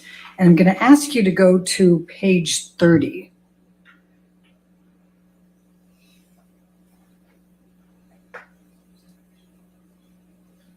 And I'm going to direct your attention to the entry for 5/11/2016, where it says, if I can see, here we go. Let me see if I can do some reasonable highlighting here. Okay, it says client laughed and also reported using illicit drugs, mushrooms and MDMA on 5/9/2016 at home with a high-profile male acquaintance. Client reported that her husband was not aware of the male visitor nor her illicit drug use. Do you see that? Yes, I do. Who was the high-profile male acquaintance that visited your home on 5/9/2016? I don't recall even being in LA at that time. Where were you? I don't recall. I believe I was in London at the time. Okay. Did you have a male high-profile client at your home in or around 5/9/2016? Not around that date. It seems like it's a wrong date. Okay. And did you use illicit drugs, mushrooms, and MDMA with any high-profile client? No, I did that at the Coachella Music Festival, and that was the end of that. I learned the hard way that was a terrible idea. All right. Well, while we are on these same notes, I'm going to refer to the Coachella, which is up above, and it says it states she ingested mushrooms and MDMA simultaneously while also consuming alcohol, and states she vomited and was high for at least 24 hours straight. Were you high for at least 24 hours straight? No, I was not. I felt awful, but I was at home feeling awful. At home, meaning at the hotel, with my best friend in bed. Okay. Well, while I'm still on these notes, let's go. I know while Aaron Filati was testifying, we recall the 5/21/2016 isn't on here. You'd sent her pictures, correct? Yes, Okay. I did. Then let's go to 5/26/2016. And it says, client reports having the hardest week of my life. Client states she cannot deal with the negative media publicity she has received.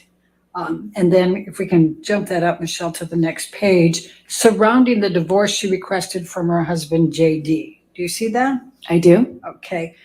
When did you go in for the DVTRO? May 27th. So that was the day after Aaron Filati's note saying you just had the toughest week of your life? That's correct. Okay. While we are still on this one, let's go up to the first page for the client history.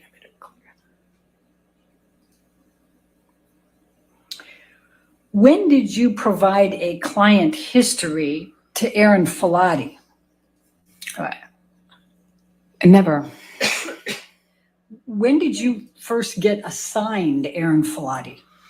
I believe September of 2014. Okay. Now it says here that client reports a history of substance abuse, including an addiction to cocaine and liquor.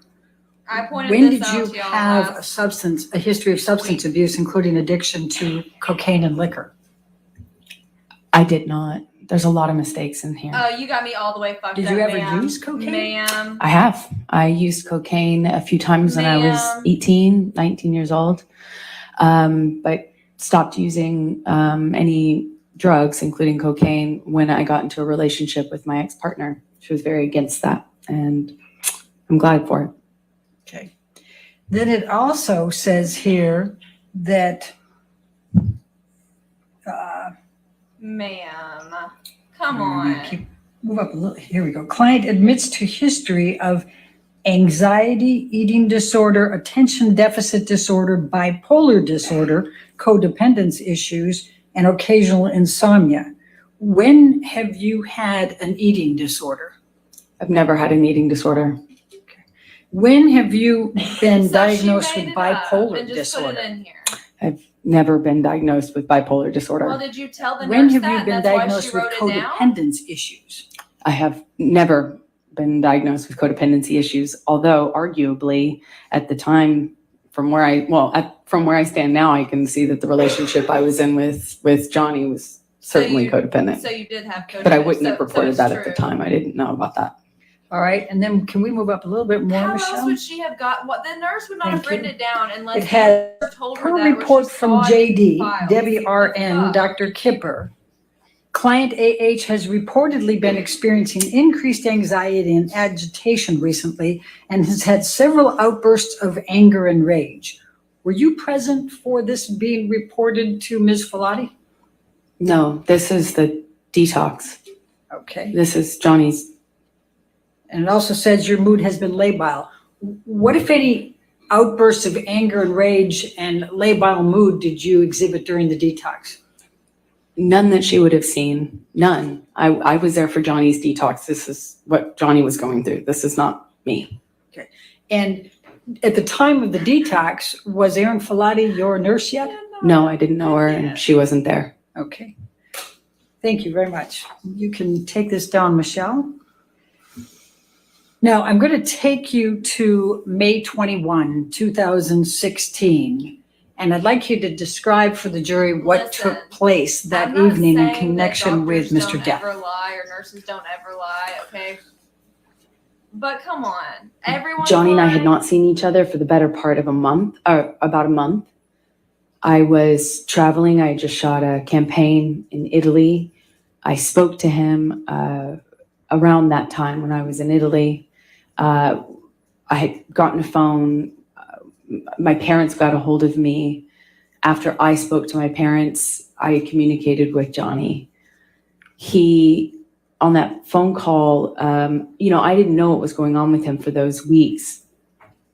With his sobriety, I didn't know where his state was. I didn't know what state he was in. And when I spoke to him, he was saying what I can only just, he was going on about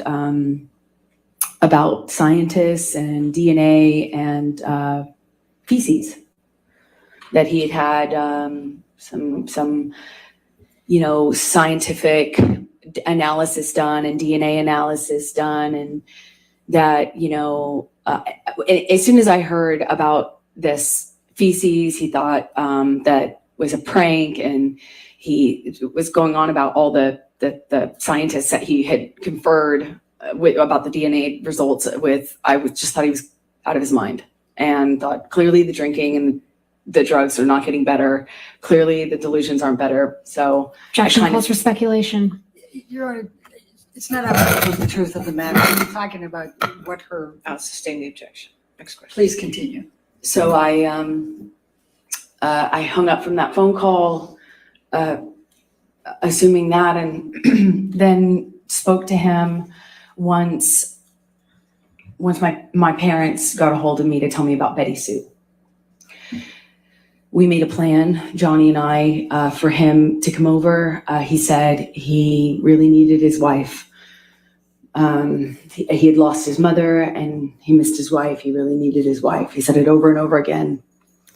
I felt torn. I felt conflicted. I didn't think, obviously, the situation hadn't gotten better with Johnny mentally, and I was afraid that all the work and progress and distance I had finally got on the relationship for the first time. I had a month of distance on it, you know. I didn't want that to be undone, but I also wanted to be, I was affected by the fact that his mother had passed. So he said he wanted to come over and talk about that, and he said he needed his wife, and we made a plan.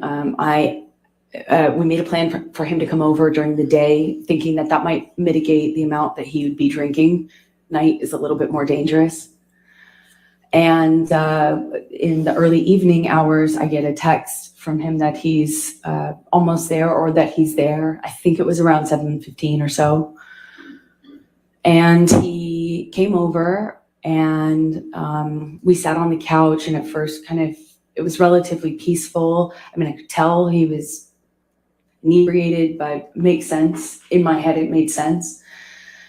He wasn't like incoherent. It was peaceful. And then he starts talking about the feces again, and this prank that he said one of my friends had left for him in my bed that he wasn't going to be at. And I tried to point out how that didn't make any sense. I'm not even going to be there. I wasn't there. And my friends wouldn't do that. That's not something a bunch of 30-year-old women think is funny. What is he talking about? And he just kept going on and on about it. So I text my friend that it's Objection, hearsay. Don't tell the jury what you texted your friend, but go to the next thing. What did you do next? I called my friend thinking that it would quell this, what I could only see as a delusion. I thought it was just a delusion he was having. And I thought, I'll hopefully, quell this by calling my friend to if he hears my friend say that didn't happen. Objection, Your Honor, hearsay. It's not offered to prove the truth of it. Thank you. Please continue. So I thought if I could get my friend on the phone to prove that this didn't happen, we could move on and talk about the issues that we should be talking about. Our marriage was over and falling apart in front of our eyes. We hadn't seen each other for a month, and his mom had just passed. I couldn't believe he wanted to talk about feces. So I call this friend thinking that we'll take care of it. The friend doesn't answer. I call another friend who is someone else he claimed. I don't know how both people did this, but he was claiming that this person was responsible. So I called that person. And that person is on speakerphone. And I Tell say, us who that person is. Io. Io, tell it right? Io, tell it right. Okay. And then Is you that his put him real on name? speakerphone with Johnny. Right in front of Johnny. Okay. And what happened next? I allowed for an opportunity for Io to say why this is impossible. Objection, It's hearsay. not offered to prove the truth of the matter, is asserted, Your Honor. It's explaining the context that leads to the next acts. Your Honor, it is being offered We're to not prove that. here. We're not here about whether Io. I'll sustain Pooped on the the bed. objection. Don't Next talk question. over Penny. All right. All right. So Io is talking. You can't tell us what he said. Okay. He's Objection, Your talking, Honor. correct? May we approach? Okay. Listen, Elaine, you can't throw a hissy fit and talk over Judge Penny and then huff into the mic. We have to go to the bench while I'm putting on my case. So Io is talking. We can't say what he said. What is the next thing that happens on your end with Mr. Depp? It just made Johnny madder.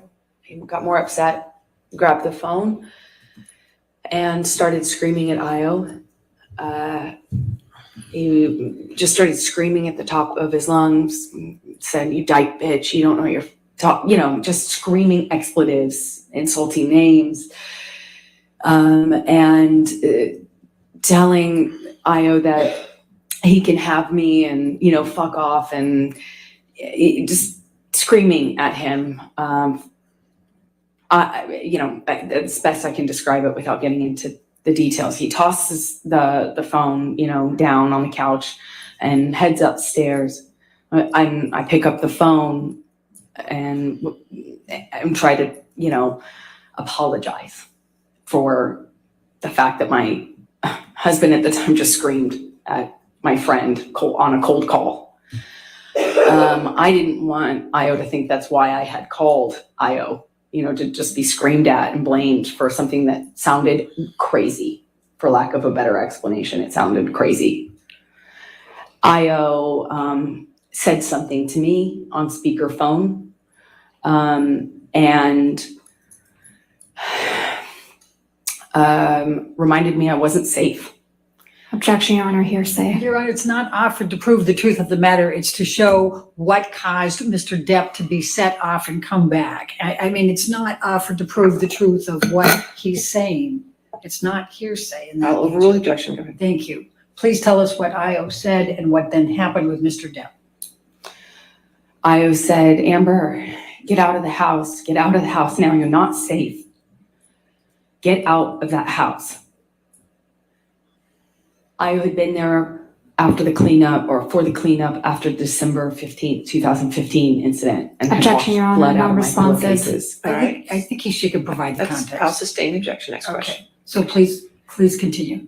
Johnny hears this when he's on the stairs. He made it up one flight of stairs, heard this, turned around, came bolting down the stairs, grabbed the phone from my hand, and really started screaming this time, lit into Io, called Io every imaginable horrible name that you can say to a LGBTQIA person, for one, and any person, any human being ever. I mean, just screamed at Io, some really nasty stuff. And when he was done, he says, you want to have my woman now. You want to have my bitch.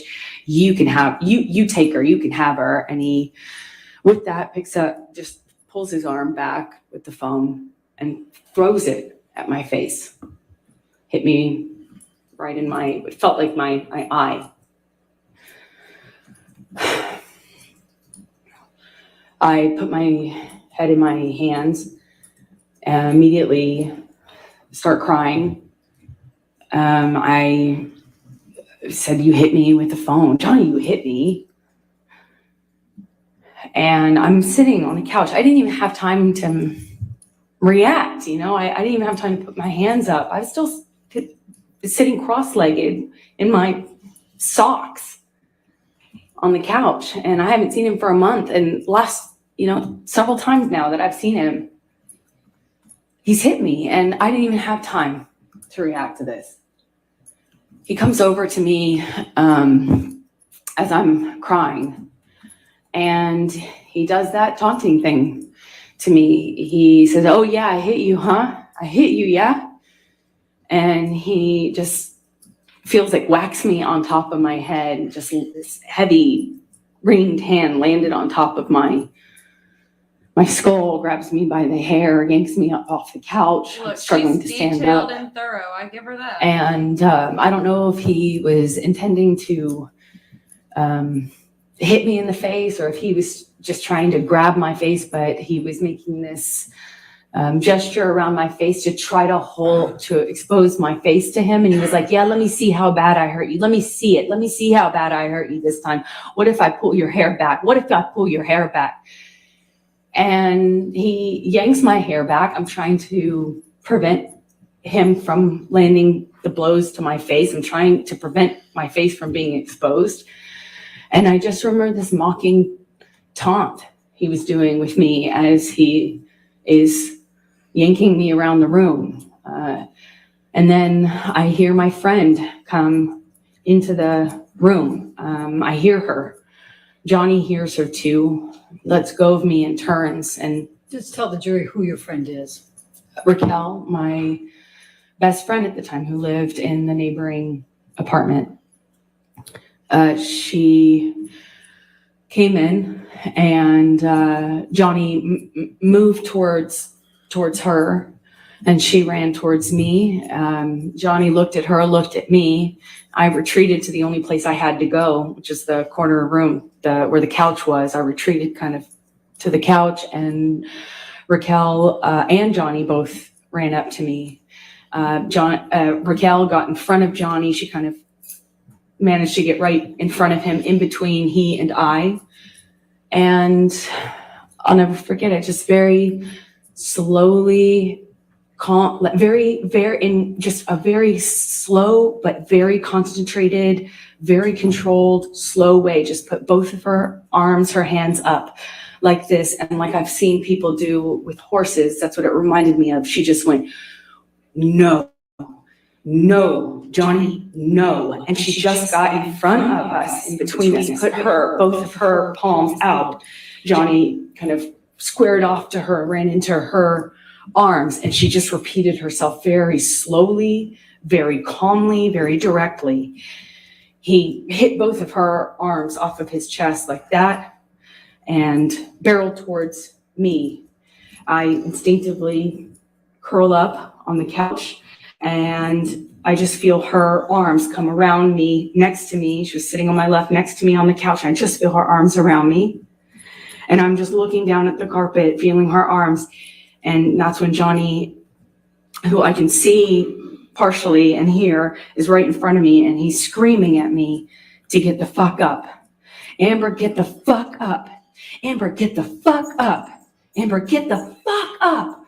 And every single time he said it, he's screaming it louder and louder and louder. I think he screamed it probably about 10 times, so loudly. The next thing I hear is, boss. And I realize that his 2 security guards had come into the apartment after Raquel. I see them or hear them, and Johnny turns to them, and I see Jerry say, boss. And I get up off the couch and I say to Jerry, Objection, Your Honor, hearsay. Not offered to prove the truth of the matter asserted at all. I'll sustain the objection. All right. Next one. So don't tell us what you said to Jerry, just what happened next. then they tell him something. And he picks up the bottle that I guess he walked in with. It was a This is Magnum. Mr. Depp or Jerry? I'm sorry, Johnny. Okay. And starts smashing things off the nightstand, the coffee table, starts screaming. And they kind of, I feel them kind of corral him. I'm not making direct eye contact, but I can kind of just sense and feel and sound and hear things smashing as he exits the apartment, kind of knocking things off the countertops and breaking things on the way. And I realize he's punching something. I assume it was the picture because it broke right after he walked past it. And he leaves that apartment. I hear him in the hallway, still screaming. I hear more doors opening, more racket. Eventually, Josh, Raquel's husband, comes into the room and brings me to safety, brings Raquel and I to safety in their apartment. And that's where I stayed for the next few hours. So who called the police? I believe it was Objection Io. calls for Io. speculation. Your Honor, this is not, we have to have the context here of somebody called the police, because then the police come. So I think we have to put, it's not offered again to prove the truth of the matter asserted. It's just who called the police. Your Honor, the objection is not hearsay. It's speculation. Do you know who called the police? Yes, I do now. I'll sustain the objection. All Next right. question. Did you have were you present when there was a discussion about calling 911? Objection calls for hearsay. I'm asking if she was present. Sustained objection. Next question. Did you call 911? No, Did Rocky call 911? Objection calls for speculation. Do you know whether Rocky called 911? I do know whether she did. And did She did not. Okay. All right, so what happens, when did you learn that the police had been called? Roughly an hour, at some point shortly after Johnny and his security guards left. And what did you do as a result of knowing that the police were coming? I felt panicked. I didn't know what to do because I didn't know what they were going to do when they saw the state of the place. He'd also smashed up the other apartment where I kept all my things. So I didn't know what they were going to do. And I panicked. I called the only lawyer I have, which is my entertainment lawyer. He does like my movie contracts and stuff. And I asked him for advice. And then without telling what he said, what happened next? I called a domestic relations attorney after that conversation. And had you known this domestic relations attorney before then? No, I did not. Did you get that name from your entertainment attorney? Yes, I did. Okay.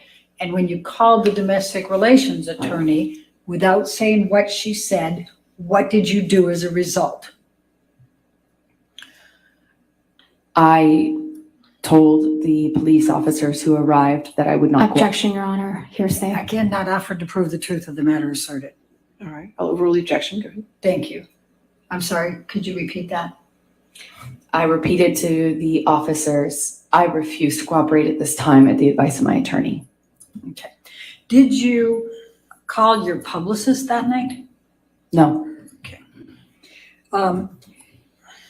Now, I'm going to ask you to take a look at some pictures, but before I get there, I want to just ask you a couple of questions leading up. What were you doing when the police officers arrived?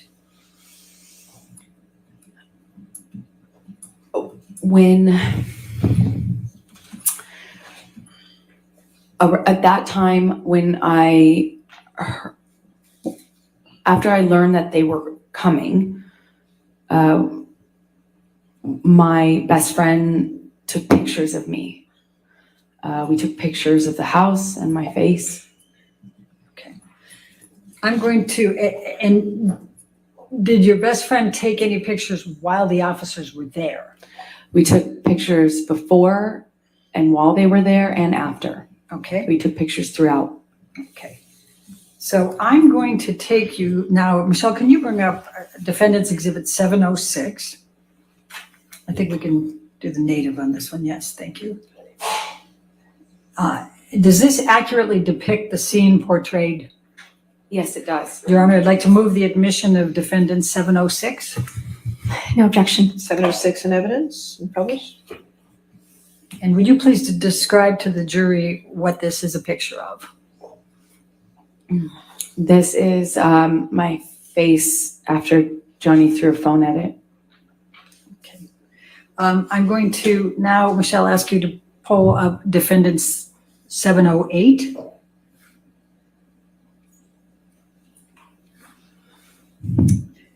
And does this accurately depict the scene portrayed in this picture? Yes, it does. All right. And I also see that there is a little, what we call metadata item on there. How do you get that on a picture? How does that happen? Can you just describe briefly? Objection, Your Honor. That's speculation, lack of If foundation. you want to approach. Yeah.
Can you please explain how this particular item on here got onto the pictures? It's a feature that was on iPhotos, you know, where your pictures are stored on your phone. Typically, you just push info. And was that pushed in these instances? I pushed info, and that's what came up. Okay. Your Honor, I'm going to move the admission of defendants 708. Any objection to 708? Your Honor, I would just ask the picture be redacted on hearsay grounds Your Honor, I for the metadata, Okay, if you want alleged to. metadata. Okay.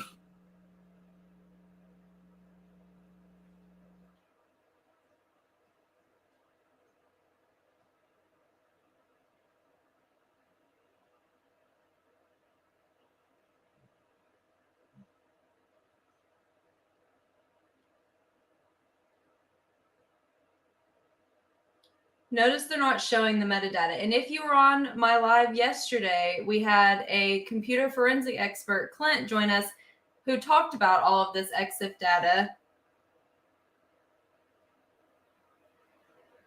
and why it's an issue.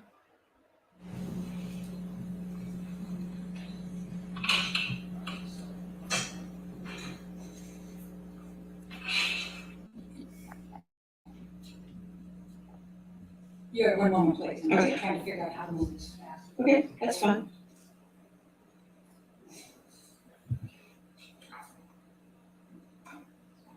Okay.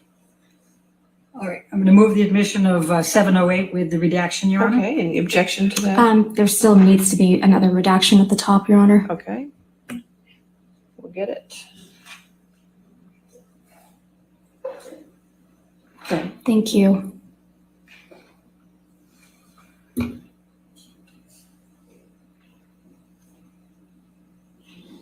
Okay, 708 with the redactions, okay? Thank you, Your Honor. And I would also like the record to reflect that we're publishing this to the jury. Yes, no objection, correct? Okay. Yes. There we go. Okay. I would like the record to reflect that this was the photo that was shown to Officer Sines and Officer Haddon. Objection, Your Honor. No, That is, Your Honor, we that couldn't is put him in inappropriate, Your because Honor. we hadn't identified him. Now the jury should be entitled to know which photo Your Honor, was we shown. ask that we as that approach. Okay, we can This approach. is That's fine. You've not verified the EXIF data. And it's a crucial part of this case. You're using these images to verify your allegations of domestic abuse, and yet the EXIF data cannot be verified on any of these pictures.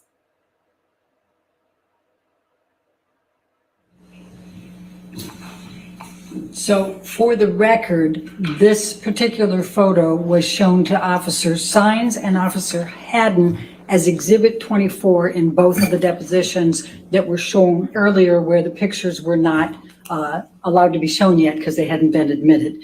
Amber, will you please describe for the jury what is depicted in this photo?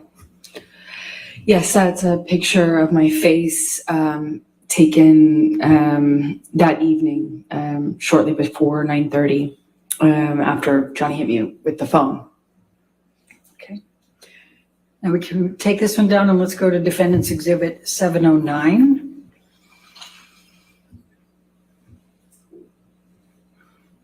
And based on the court's ruling, I'm going to ask if you can redact that, Michelle, please.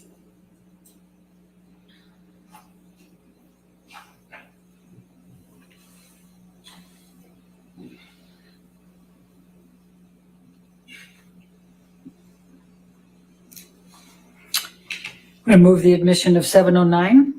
All right, any objection? Not with redactions. All right, Thank you. 709 with redactions and evidence, you publish.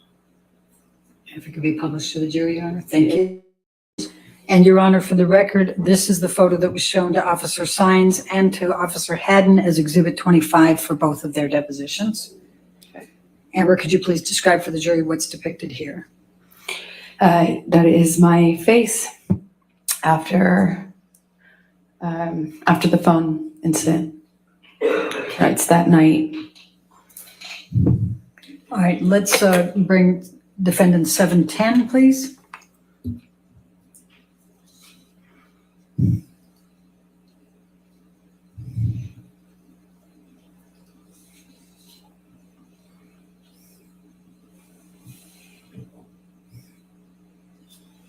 And Your Honor, I'm going to move the admission of Exhibit 710. The redactions have been already placed on it. Any objection? No objection, thank you. 710 with redactions, you can publish. If we could publish, Your Honor. And for the record, this photo was shown to Officer Sines and Officer Haddon. It was Exhibit 26 for both of their depositions. And please describe for the jury what's depicted here, Amber. That is my face in yet a different light that same evening after Johnny hit me with the phone. Okay. Let's go ahead and go to Defendant's Exhibit 711.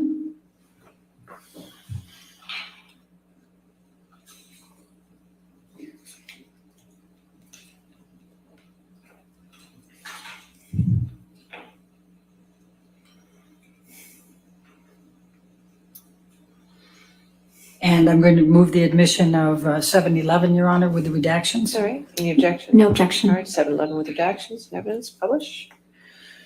And for the record, Your Honor, for the jury's purposes, this was shown to Officer Sines and Officer Haddon as Exhibit 27 to both of their depositions. And could you describe what's depicted here, Amber? Yes, that is another angle, another lighting of my face after the phone And that evening. And when you say angular lighting, what did Rocky do in taking these pictures? Objection calls for speculation. I said, what'd she do? So overrule. Thank you. Raquel took pictures of my face in various places around the penthouse. The apartments have really different lighting, really dark in some places. Anyway, so we just took pictures in different lighting so that we had an accurate portrayal and depiction of what had happened. And why did you take the pictures? Raquel did it to protect me because the cops were coming, and we knew we knew that the police. I think at this point that they were already here. They were with us, but we weren't.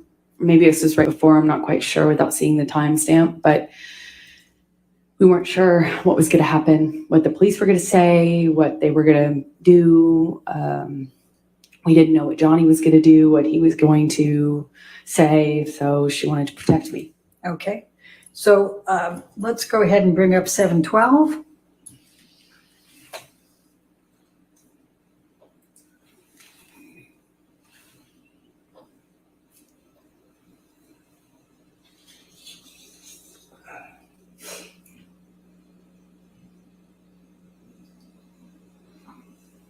All right, now move the admission of 712, Your Honor. All right, any objection? No, thank you, Your All Honor. right, 712 with redactions, you can publish. Thank you, Your Honor. And please describe what's depicted here. That is another picture of my face Okay. taken around the same time. Okay. And then let's go to 713.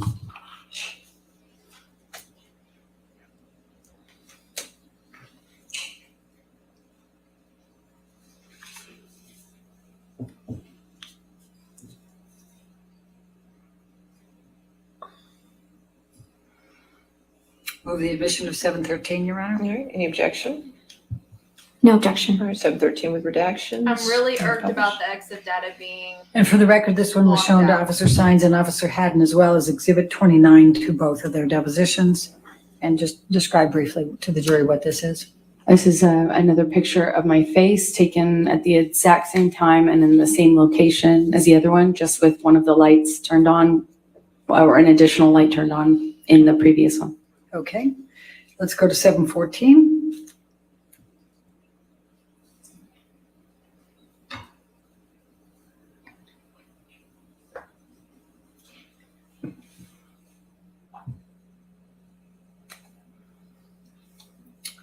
Move the admission of 714, Your Honor. No objection. All right, 714 with redactions. and publish. And please tell the jury what this depicts. This is another angle of my face or another picture of my face taken at a different time. I don't know if this is later or before because I can't see the time on it. Okay. You take that down. Let's go to 715.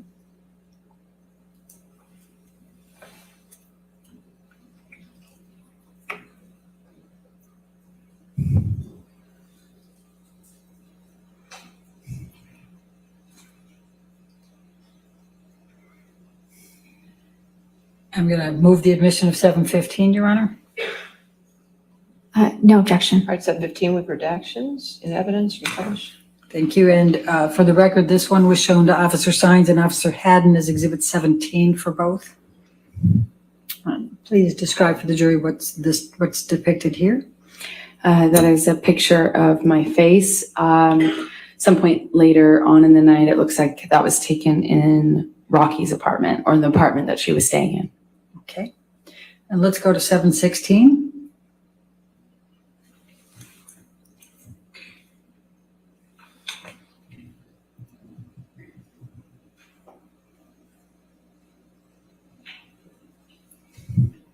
Move the admission of 716. No objection, Your Honor. All right. 716 evidence as redacted. And Amber, could you please tell the jury what this picture depicts? Yes, it's the business card that one of the police officers left for me in case I changed my mind and wanted to comment. And with the pictures that we have just seen before this, were they taken before the pictures of the police card, the card that was left, after, or do you know? Objection compound It's not. and calls for Your speculation. Honor, compound is only. Overruled. Thank you. We took pictures before, during, and after. And the question I had for you is the pictures you've seen so far, were those taken before, at the time of this, before this card was presented to you and you took the picture, after, or do you know? Some of them were, but without seeing all the timestamps, I can't tell exactly. Okay, that's fair. Thank you. Okay, and then I'm going to ask you to take this one down and go to 717.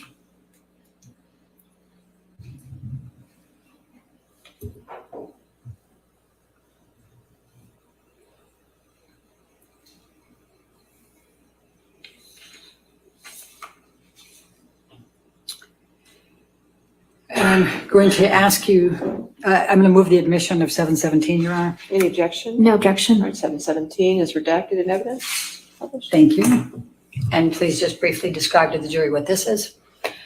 The two officers that first responded left me that card. This is the front of the business card they left.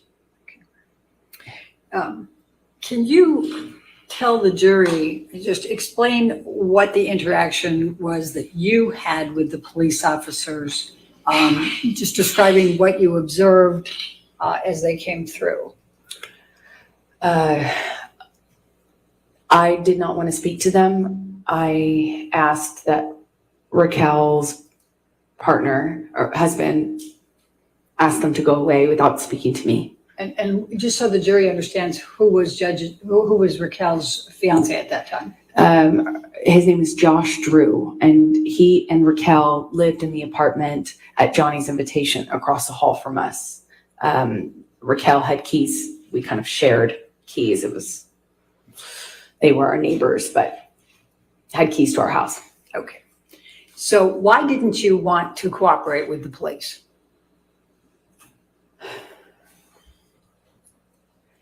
Because I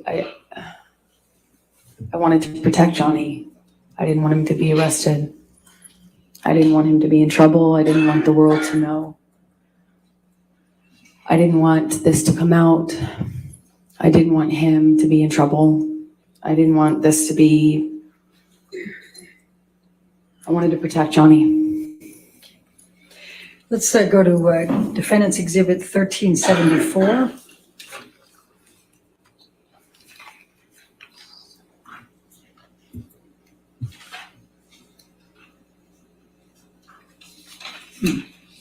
That's 1374. One moment, Your Honor. All right. Okay, thank you. All right, move the admission of 1374A, Your Honor. Any objection? No objection. 1374 in evidence, 1374A in evidence, I'm sorry. Thank you, Your Honor. And Amber, what is this? It's another picture of my face after Johnny threw the phone at it. And then let's go to 1493T.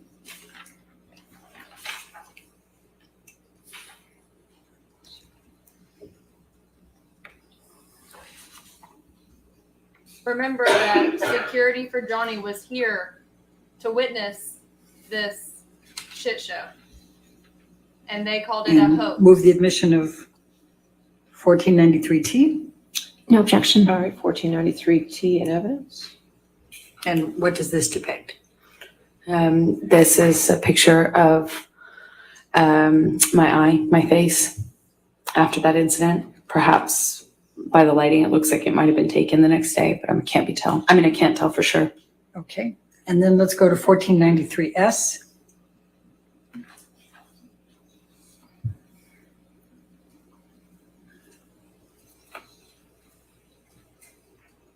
And move the admission of 1493S. No objection. All right, 1493S in evidence. And what does this depict? And this is another picture of my eye and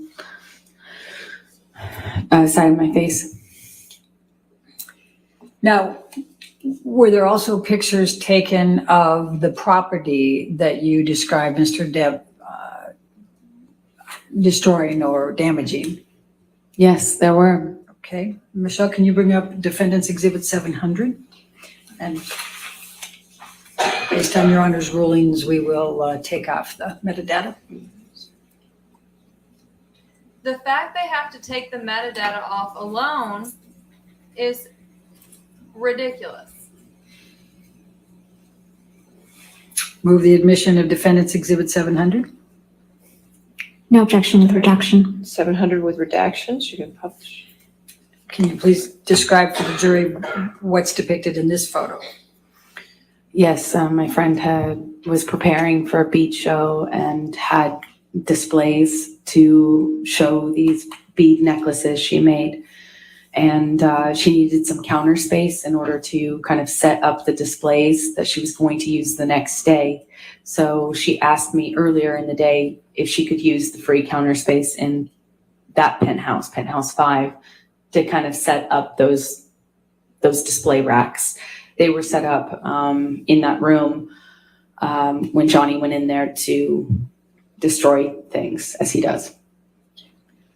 And this depicts some of that damage? Yeah, security let him in, even though I had asked Objection, Your her Honor. not to. Speculation I don't think that was speculation. and lack of foundation. I'll sustain as a foundation if you want. Okay. So what's depicted and what's the damage that was done?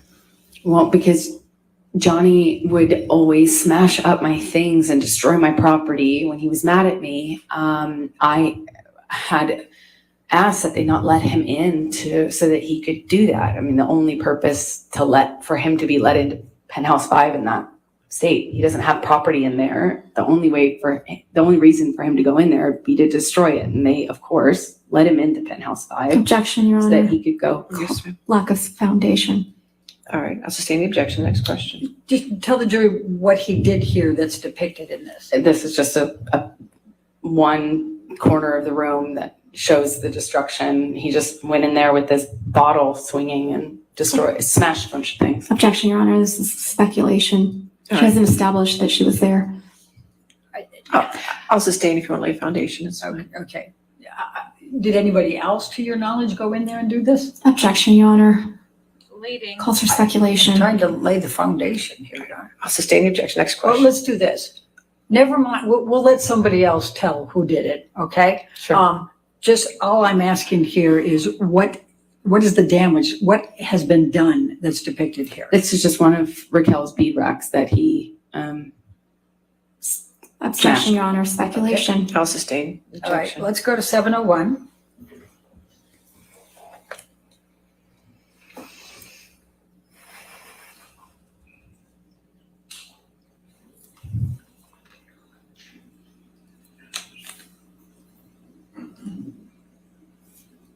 Move the admission of 701. With redaction, no objection. All right, 701 with redactions and evidence. Thank you. Amber, can you please describe what's depicted here? Yeah, it is our bedroom in penthouse 3, the main penthouse. Looks like he was just throwing things. Objection, Your Honor. Call for Sustain speculation. the objection. So just describe what you see here as opposed to what you say he did. I see a bunch of art tossed on the bed. Okay, where was that art before Mr. Depp was at your house on May 21, 2016? Hanging on the wall where it belongs. Okay. Let's go to, Michelle, can you bring up defendant 702, please?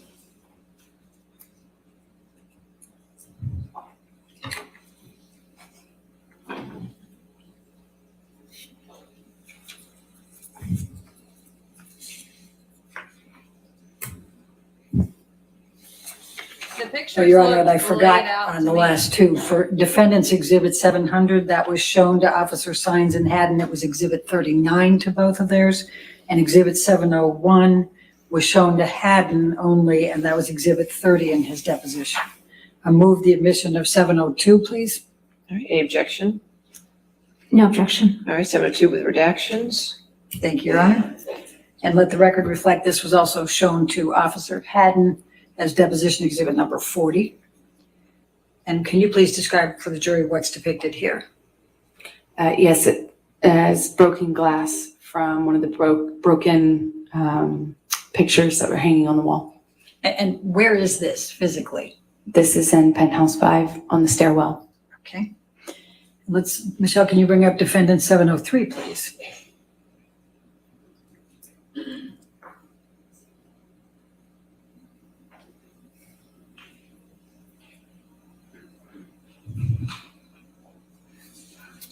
Move the admission of defendant 703.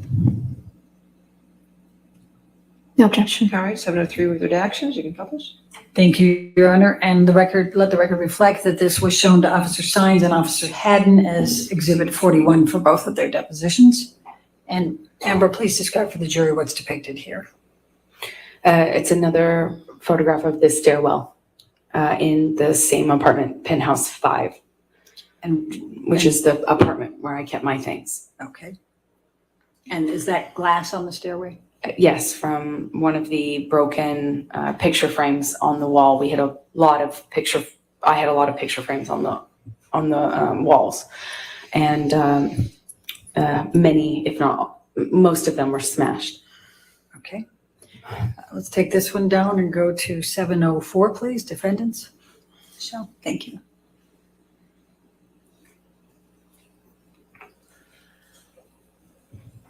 We don't know because they haven't verified the exit data on these photographs. Move the admission of defendant 704. No objection. All right, 704 with redactions, you can publish. Thank you, and let the record reflect that this was shown to both Officer Sines and Haddon as Exhibit 34 to both their depositions. And Amber, please describe for the jury what's depicted here. Just another piece of glass. It looks like the base of a wine glass. That is in penthouse 3, the main apartment. And when you say wine glass, did you see this particular glass? There were glasses in the kitchen, and always. And when Johnny was walking out, I saw him myself swinging the magnum-sized bottle, and I could hear glass breaking and things falling. Okay.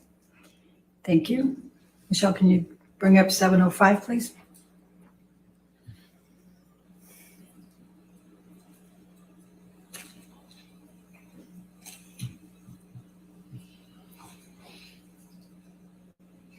Move the admission of 705. The cops literally did a No redaction. walkthrough of No, the excuse me, no apartment objection. All right, and saw none of this. And let the 705 in evidence. with Thank you, redactions. Your Honor. Thank you, go ahead. And let the record reflect this was shown to Officer Haddon in Exhibit 36 of his deposition. Amber, can you please describe for the jury what's Well, I portrayed guess here? they saw this one. Things knocked over on the kitchen countertop, and I see pieces of broken glass on the countertop as well. Let's go to 707.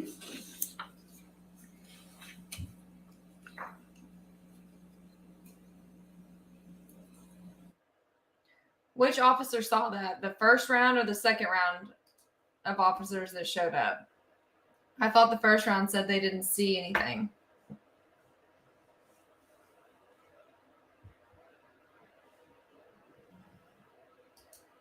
Me, I'm hungry. I'm hangry.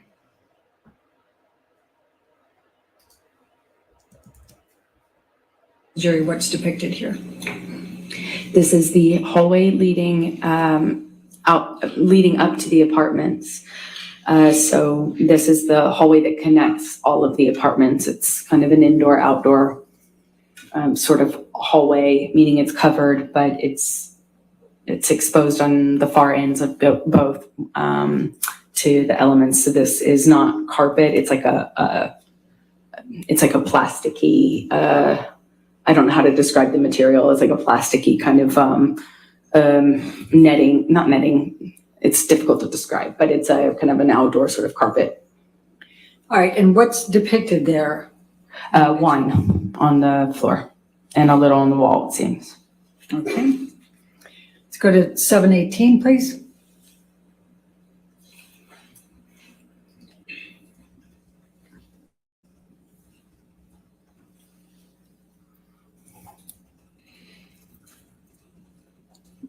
Oh, the admission of 718. No objection. All right, 718 with redactions and evidence.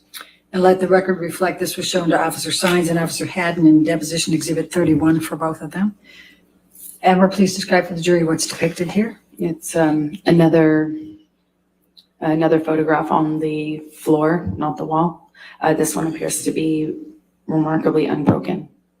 Okay. Does anyone else Let's go to notice they're all 719, face please. up?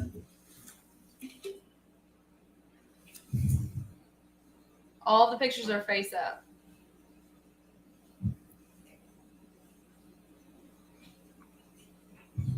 Move the admission of defendant 719.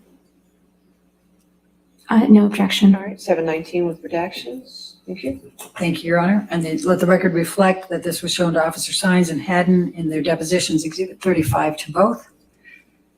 And Amber, please just describe for the jury Oh, what's it was depicted showed to here. them during deposition. It's Not while one they were corner there. of the kitchen in penthouse 3.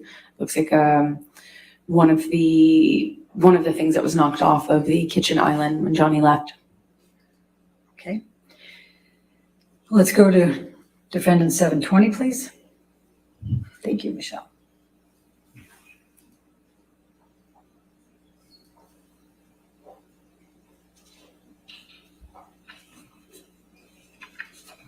Move the admission of defendant 720. No objection. All right, 720 with redactions. And let the record reflect, Your Honor, this was shown to Officer Sines and Haddon, deposition Exhibit 43 to both. Amber, could you please describe to the jury what's depicted here? That's my office. It's a corner of my office. And that is a box of like sentimental things from my childhood or things that are important to me. Keepsake box that Like right now. has been dumped out, it looks like. Okay. Let's go to defendant 721.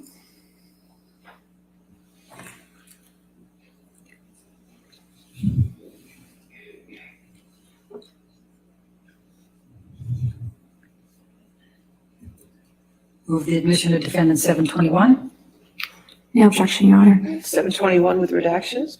Published. Thank you, Your Honor. And let the record reflect this was shown to Officer Sines and Haddon in deposition Exhibit 44 for both. Amber, please describe for the jury what this depicts. Again, my office, same thing, different angle. Okay. Let's go to 722.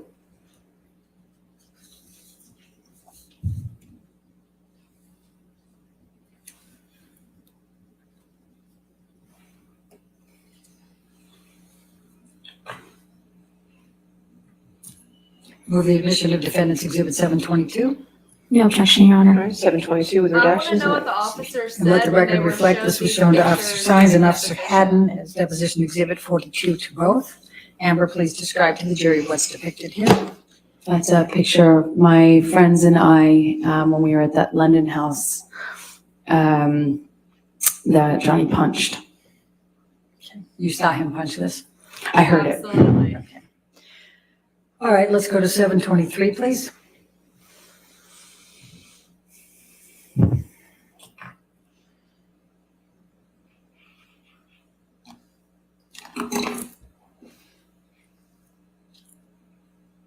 Move the admission of defendant 723. Any objection? No objection. All right, 723 redacted in evidence. Let the record reflect this was shown to Officer Sines and Haddon in their depositions, Exhibit 38 for both. Amber, please describe for the jury what's reflected.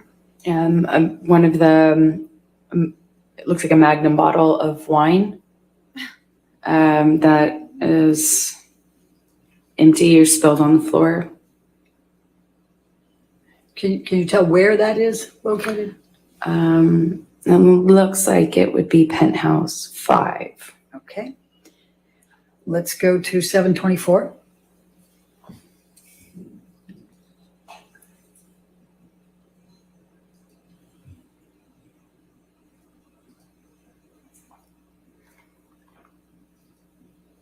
Move the admission of defendant 724. No objection. All right, 724 with redactions. Thank you. And let the record reflect this was shown to Officer Sines and Haddon as their deposition exhibits 33. Amber, please tell the jury what's depicted here. This is more wine that Johnny was spilling as he was using the bottle he was holding as a bat of sorts. Let's go to 725.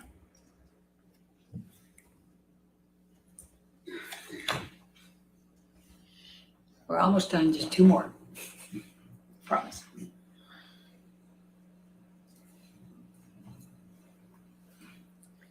Move the admission of defendant 725. No All objection. right, 725 with redactions. And let the record reflect this was shown to Officer Sines and Haddon as deposition exhibit 37 to their depositions. Amber, please tell the jury what's depicted here. More spilled wine on the floor. This looks like penthouse 5. Okay.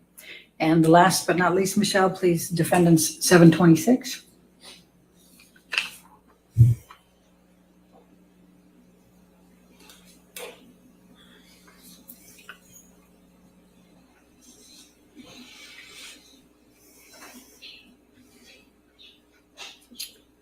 Move the admission of.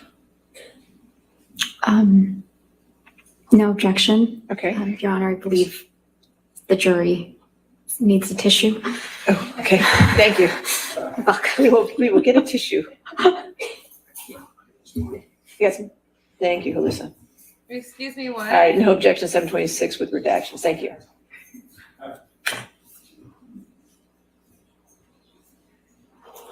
All right, and let the record reflect that this one was shown to Officer Hines and Haddon as deposition 32 exhibit to their depositions. And Amber, please just describe to the jury what's depicted here. More spilled wine on the floor. Penthouse 3 appears. Okay, thank you. I hope that's for Now- allergies. When the police officers were there, did either of them take you aside by yourself and talk with you? Yes. Which one or both? The male officer I did not have much interaction with. The female officer said she needed to speak to me by myself, pulled me aside.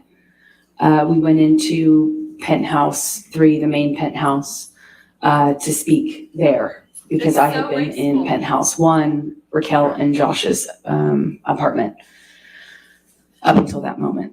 Okay, and then what, if anything, did she ask you?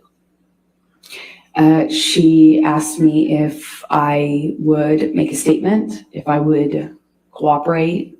She kind of indicated to me, I don't remember if it was what word she said, but she kind of gestured to my face and. Objection, Your Honor, hearsay. I think she could, if she gesturing to her face is not hearsay, I'll it's not a sustain- statement. I'll sustain the objection. Next question. Okay, and it's also not offered to prove the truth of the matter. I'll sustain the Okay. objection. Next one. So what happened next?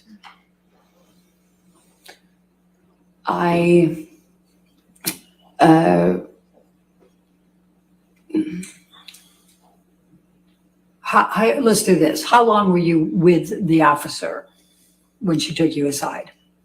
A few minutes, if that. Okay. And as a result of that, did you cooperate? No, I did not, but it was my understanding that I couldn't stop them from walking through the apartment, which is what they indicated to me. Okay. And were you with them when they walked through the apartment?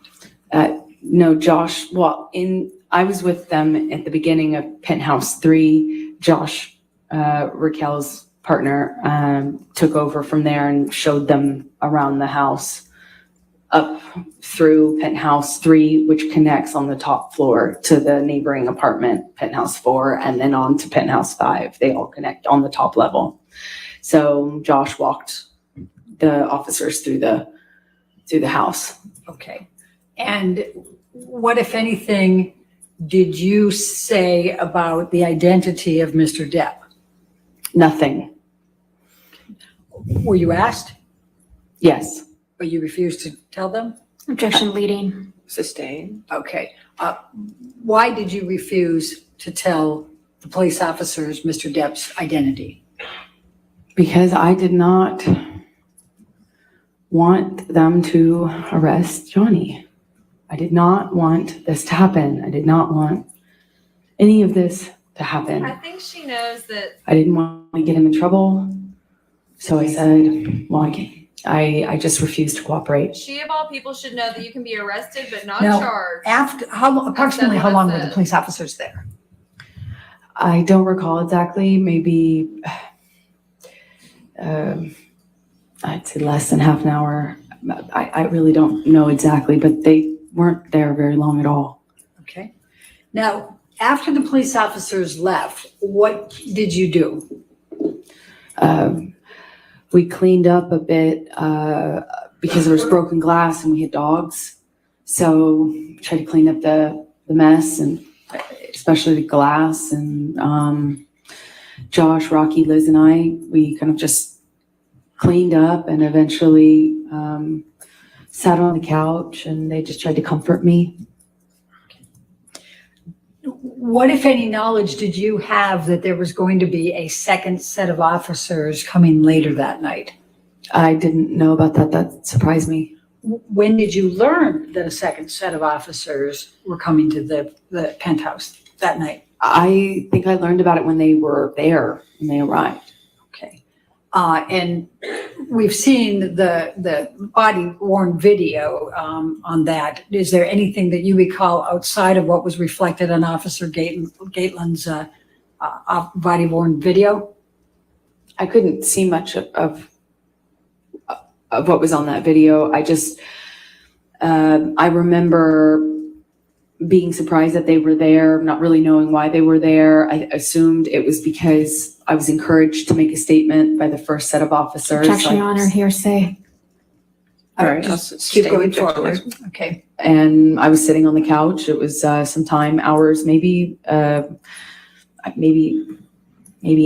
an hour, 2 hours, maybe more. I don't really recall, but we had cleaned up and we were resting, and they were comforting me when they came. And they didn't seem to, they didn't do what the first set of officers did. They just kind of came into the apartment, confirmed that that I was okay, or that we were okay. They didn't really seem to be that concerned. And they didn't demand to do a walkthrough like the first set of officers had. And they left. Okay.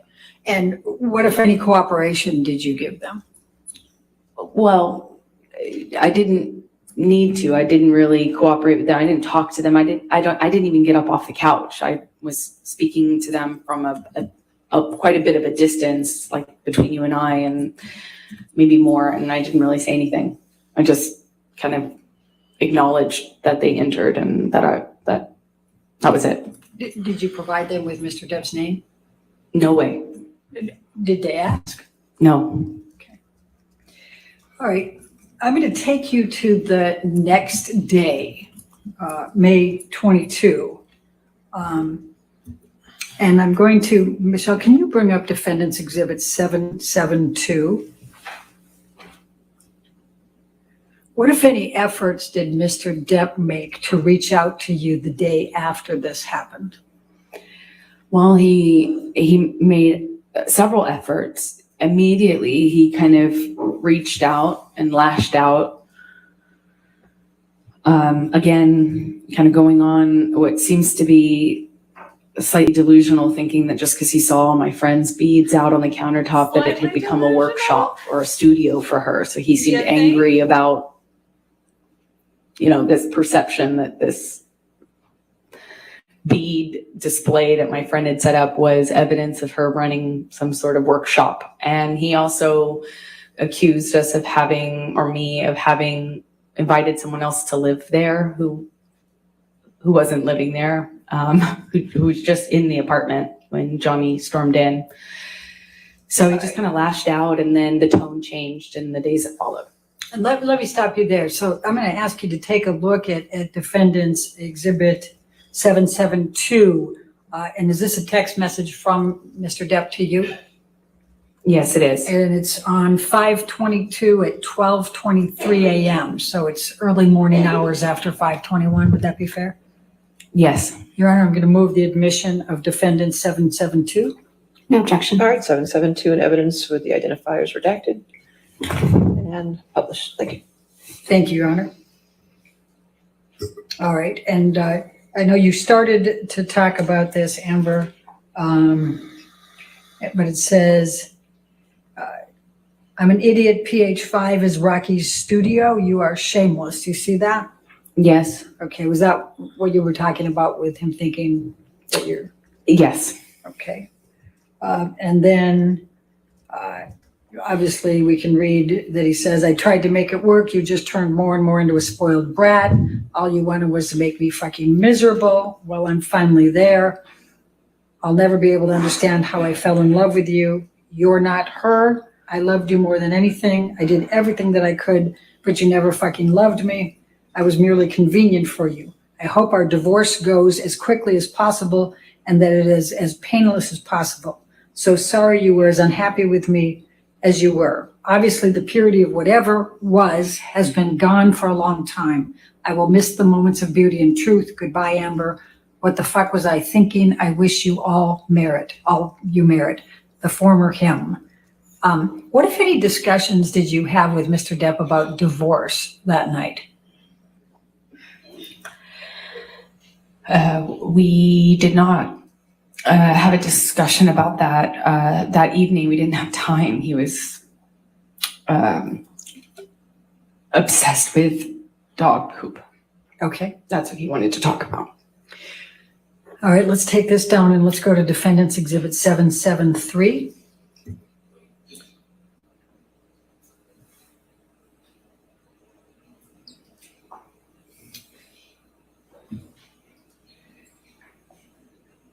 Now, this is a text exchange between you and Mr. Depp.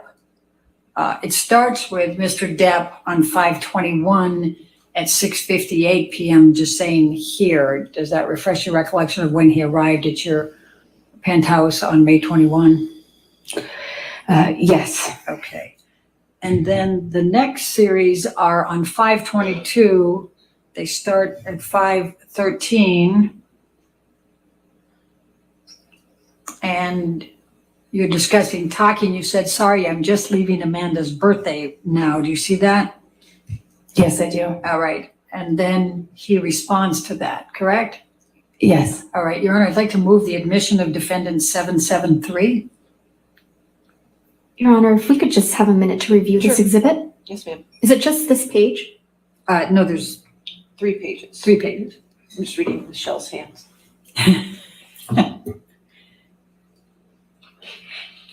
She did not look thrilled with whatever this exhibit is.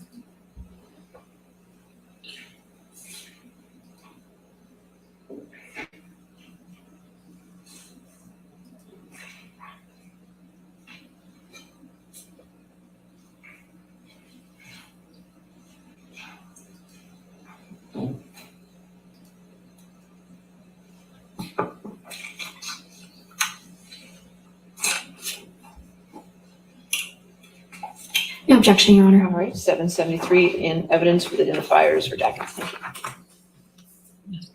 Thank you. Thank you. If we could, okay, we've got it published to the jury. So let's go to the top, Michelle. And so it starts out with him, this is the 5:21, 6:58 PM saying he's there, correct? Yeah, but I think he came in later than that. Took him some time. Okay. And then if we move up, the next one is you at 5:22 at 5:13 PM, correct? Yes. And then you say, thank you, and then can we still speak in a min? What do you recall of why you sent those texts? I believe we had spoken on the phone. Or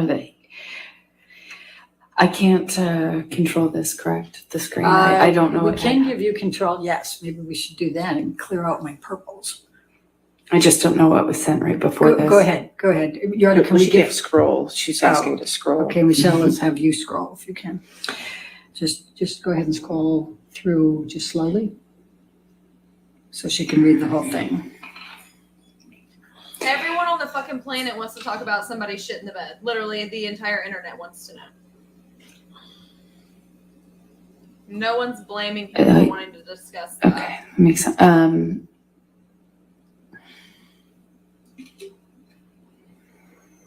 Again, all these texts are on the website. Although I think Sierra went through all the text messages. Sierra, didn't you say you finished all the text?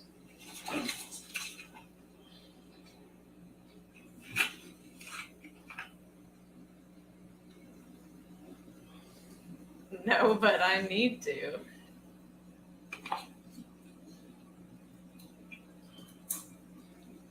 Sierra went through all Right. 150 Does that help refresh your something recollection? pages of the text. Yes, I believe that I believe he had apologized to me after the phone incident. I had commitments that I had to attend the following day on the 22nd. So the beach show I referenced, I mentioned to you, I had to go to. I also had to bring a cake to a friend's birthday party. So I had things I unfortunately had to do that day. And I remember there was communication with Johnny, both by phone and by text, where he was telling me that he was clean, that he was sober, he was clear mind, it wasn't the monster, and that he was so sorry. But I had already committed to filing for divorce. And eventually I have to let him know that it's not just saying it in the anger, in the fights that like we had done, both he and I did that at times in some of our fights, especially towards the end of our relationship. And so I let him know that I was serious about filing this time, and that I had enough after the phone. Objection, Your Honor, I had hearsay. enough. Okay. Overruled, go ahead. All right, I'm going to draw your attention to the bottom of the page, Defendant's Exhibit 773, and this is at 5:22, so this is 6:19 p.m. Do you see that? 5:22? And he says, just let me know when you have a minute, and I'll give you a call. Nothing I have to say. You should elicit anything but a sense of ease. Do you see that? Yes. And then he says, all my love and profound apologies. What was he apologizing for? Objection, You calls know? for speculation. What was your understanding of what he was apologizing for? Speculation, Your Honor. Sustain the objection. Okay. In his phone call with you, did he tell you what he was apologizing for? Yes. What did he say? He was sorry that he reacted the way he did. He said he didn't mean to hurt me. He didn't mean to hurt This me. is If he really something hurt me that bad, he's sorry. That But victims he also he do, didn't mean to. which her attorneys clearly didn't do their research on domestic violence victims before they put that Michelle, if fucking we can go to the statement out next last page, week. Just saying. up to the green, please.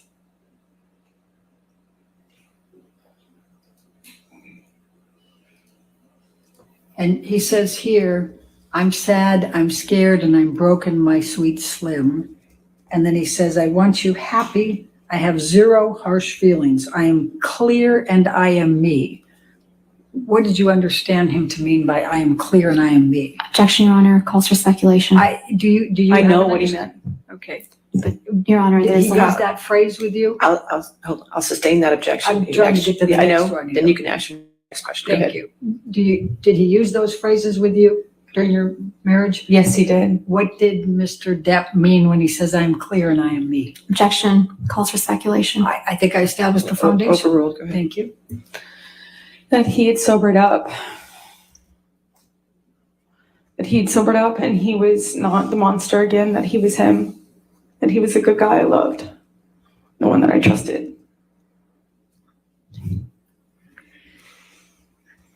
All right, now I'm going to ask Michelle if you can take that one down and bring in 771, which has already been admitted.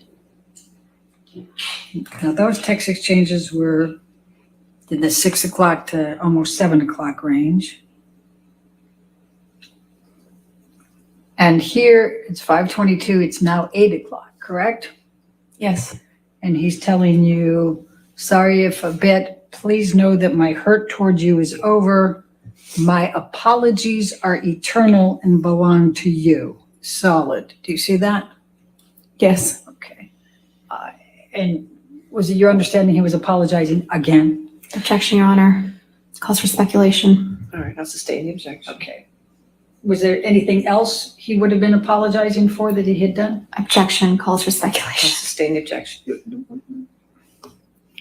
That's it. Okay. So tell the jury how you felt in that week, May 22 through May 27, and what you decided to do.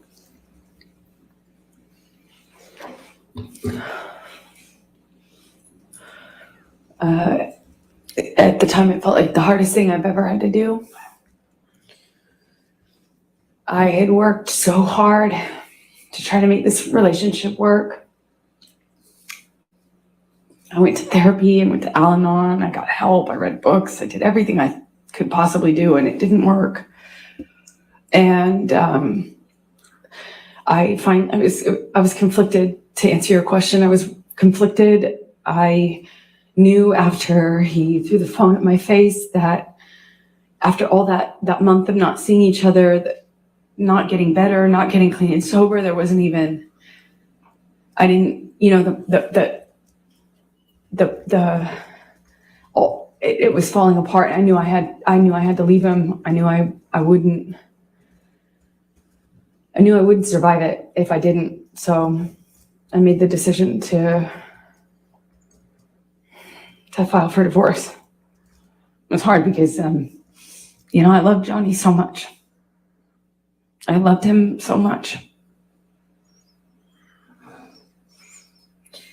And why did you file for divorce?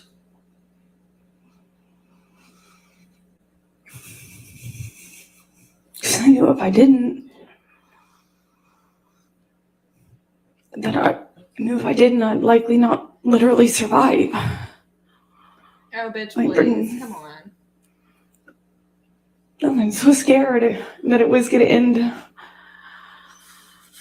really badly for me. And I really didn't want to leave him. I loved him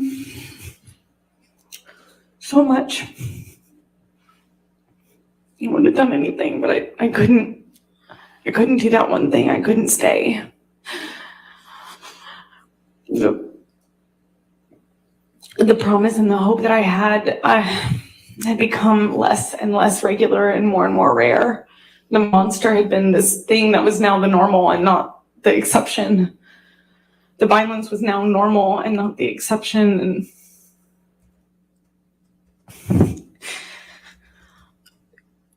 it was so hard. It was so hard, but I knew I had to do it. I believe he would have taken it too far. And I wouldn't be here. Why did you ask for a domestic violence temporary restraining order?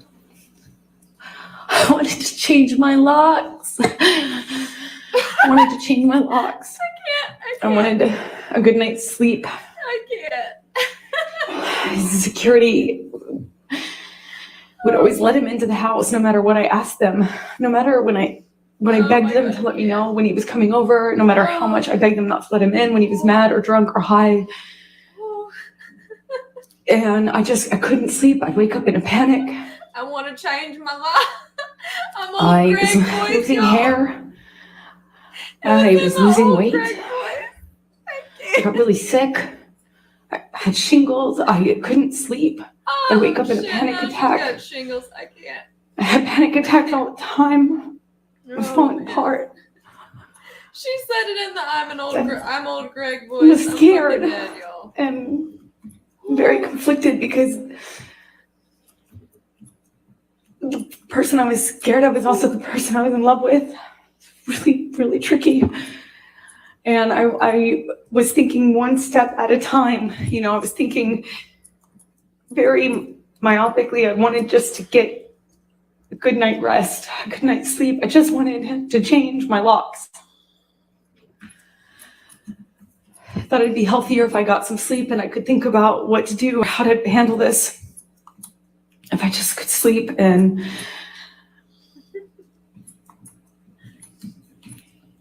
The way she when I said did, that I realized with the old Greg voice, just I can't. that wasn't enough, that he could get in any way, that the building wasn't going to stop him from getting a locksmith and coming in. I knew that he would do what he wanted. Objection, Your Honor, calls for speculation. It's Overruled. not up for thank you. All right, next. Okay. Oh, So did Mr. Depp show up for the hearing on the DVTRO? No, he didn't. Did you? Yes, I did. And why did you show up? Because I had to provide testimony for why I needed a restraining order. What, if any, warning did you give Mr. Depp about obtaining the DVTRO? We gave him warning. My counsel and his counsel were in communication and we let them know. We had to. It was mandatory.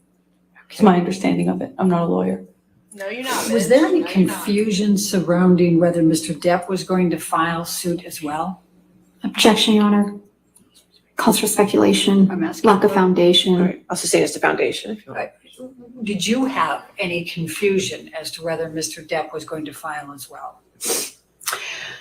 So I filed for divorce on the 23rd, I believe. And I thought that when I went in that Tuesday, when we filed for it, remarkably, it managed to stay under the radar. You know, these filings are not private. You can't make them private in California. And remarkably, it had flown under the radar. Right, you can't make them private because they no one want picked people up to be on the fact aware that I of had things. filed. And as limited as it sounds now, I just wanted as much privacy as we could have. You know, one day at a time, I wanted as much privacy as we could possibly get. And the filing had been missed by TMZ and, you know, these paparazzi outlets and stuff. But between the communications between our counsel, I realized that Johnny was going to file in Objection, retaliation. hearsay. I'll sustain the objection. That secondhand embarrassment is real. I'm trying to think how to ask this. So, without saying what the council said, what was your understanding and what was your concern? Objection, My concern- hearsay. I'll sustain the objection. All right, well, let's move on.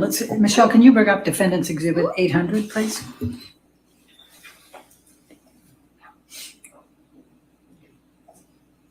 Move the admission of Defendant's Exhibit 800. Any objection? No objection, Your All Honor. right, 800 in evidence, publish. Amber, can you describe for the jury what this picture is? It's a picture of my face while I'm sitting at the courthouse. Looks like a And bee were you sting wearing to any me. makeup? I was wearing nothing, not a stitch of makeup.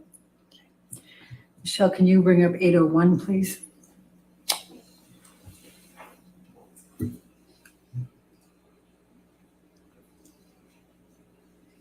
Move the admission of 801. No objection. 801 in evidence, publish. And Amber, if you can tell the jury what this is. That's me while I was obtaining my restraining order. It's me in the courthouse. And what, if anything, did you do while you were at the courthouse? Did you testify? Oh, I provided testimony and sat there and cried. And did you obtain a domestic violence restraining order? I did.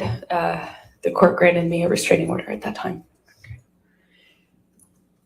When you left the courthouse, what did you experience? I walked into the courthouse. It was quiet. First thing in the morning. No one knew about my divorce, so I thought it was going to stay that way. And I walked out to a sea of paparazzi and cameras, photographers. Did you call them? How else would they know? It was, to that point, at that point in my life, had never seen so many photographers, and they just surrounded me as I walked out of that How would courthouse, they know and that then you were at the courthouse? screamed Unless at someone me, told them. screamed horrible things at me.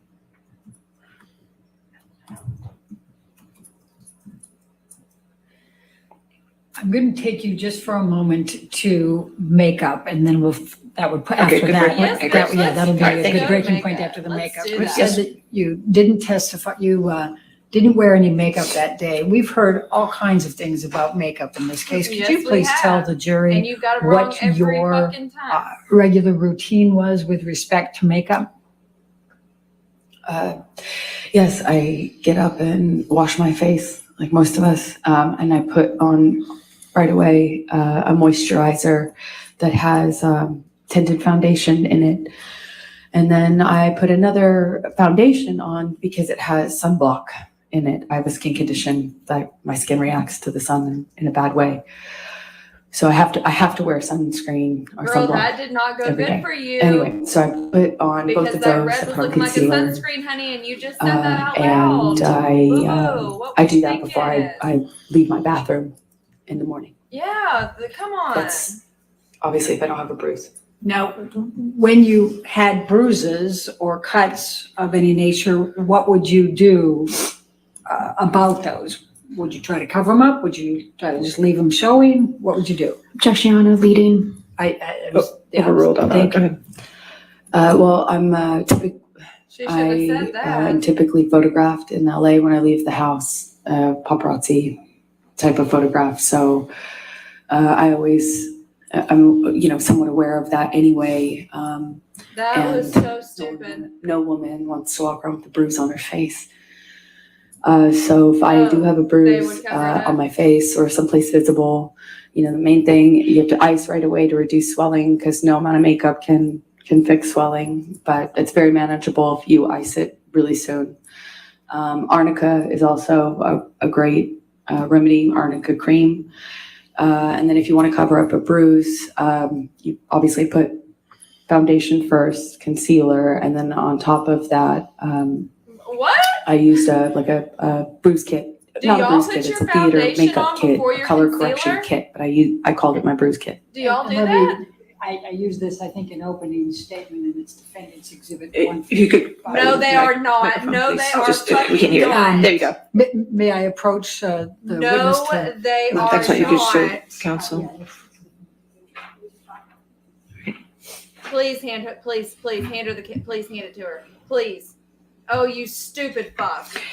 Yeah, this is what I was talking about as a color correction kit. This is not obviously the exact one I used to carry, but I used to carry with me all the time.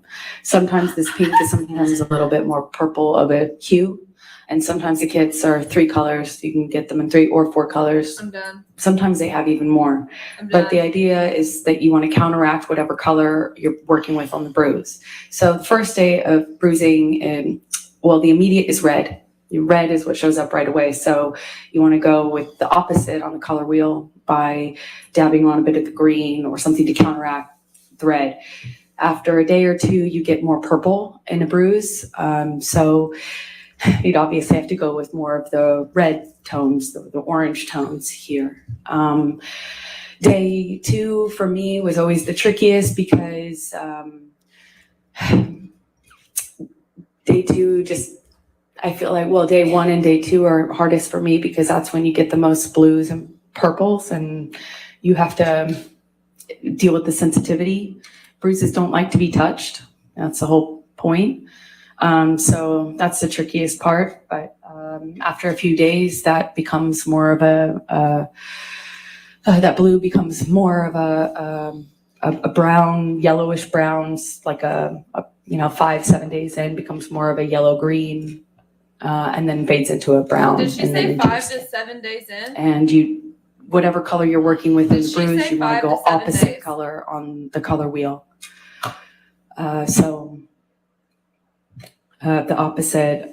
In the first couple of days when you have more of the typical bruise color, the blues and the purples, you want to go more of the orange on the color wheel as opposed to the greens that you start with, and then it progresses from there. I also noticed that bruising on your face tends to heal a lot faster than, at least for me, it was faster healing than bruises on my body, or at least it seemed like that to me. And a nose is pretty much unrecognizable after a day or 2, depending on how much you ice it. Lips are the hardest because they crack and bleed, of course. But it's easy to hide with lipstick if you're a woman. A bruised lip if you does wear not crack lipstick. and bleed, baby. We heard some testimony of people in the week of May 21st to 27th saying that you didn't wear a stitch of makeup. Oh, was that true? Objection, hearsay. Overruled. They just don't know what they're talking about. I always wear No, makeup. she doesn't. You always wear makeup? I mean, it's part of my bathroom routine in the morning. Wash my face. I put on moisturizer. My moisturizer has tinted foundation in it, and I'm certainly not going to walk around LA with bruises on my face. Okay. Tinted moisturizer. I Y'all think know the- how All right, hard ladies I and gentlemen, work let's to go ahead and cover take a our lunch zit? recess at this time. Again, do not do any outside research and do not discuss the case with anybody. And we'll see you in an hour, okay? Thank you. Court is still in session, so please be quiet in the gallery. Thank you. Shit. Y'all, come on.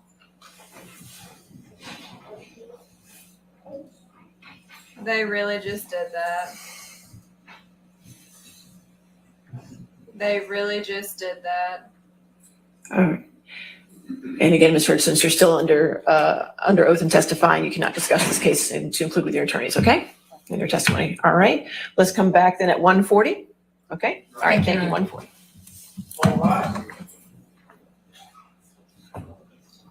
I know y'all know how hard it is to cover up a zit. And y'all trying to tell me that she's got tinted moisturizer from fucking Hogwarts that covers up bruises. I think the fuck not. I think the fuck not. No, ma'am. I mean, literally, I can't cover up the scar on my lip or like red spots on my face. I'll be pounding that shit on like it's a canvas. And you mean to tell me that some tinted moisturizer is going to cover up an ass beating? I think the fuck not. Also, tinted moisturizer can cover it up, but her professional makeup artist was talking about how hard it was to cover it up for the James Corden show. Again, math ain't mathin', but that's just me. That's what I'm saying. You can't cover anything. That's the whole point of tinted moisturizer. You're supposed to be going for that natural look. It's not covering shit up. Yes, if you wanted to cover a hickey, where was this? If you wanted to cover a hickey, you would have to get out the concealer, the cream or liquid foundation, the powder to tap, tap, tap on, some setting spray. No,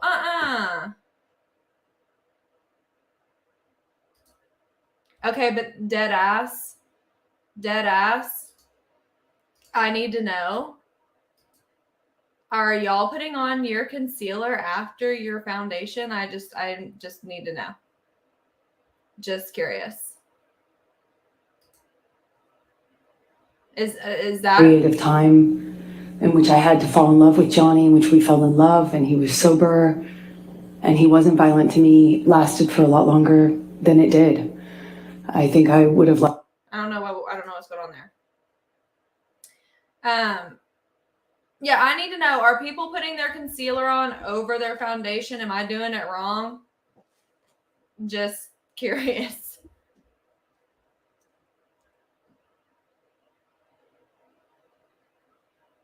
Maybe I just don't have the skin type for that. I'm not trying to look like an oil painting.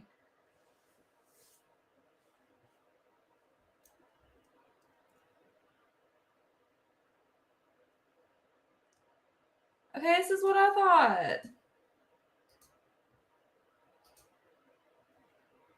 I thought it was always concealer first too.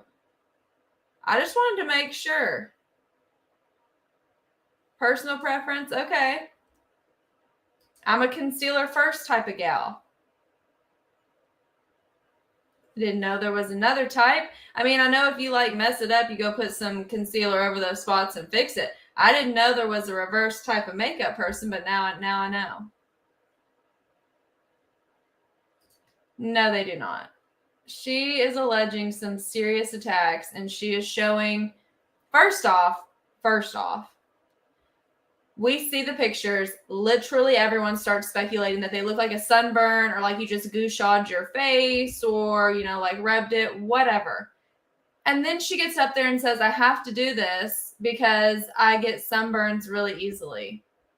Why would you say, like, I can't.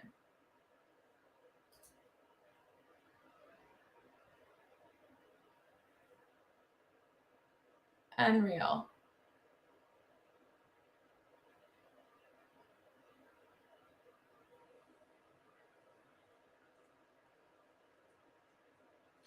Unreal.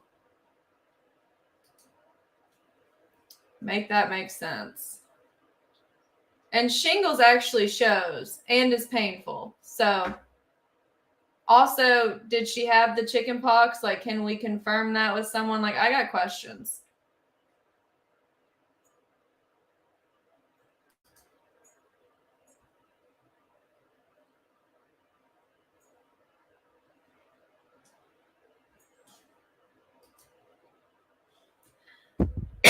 There's that.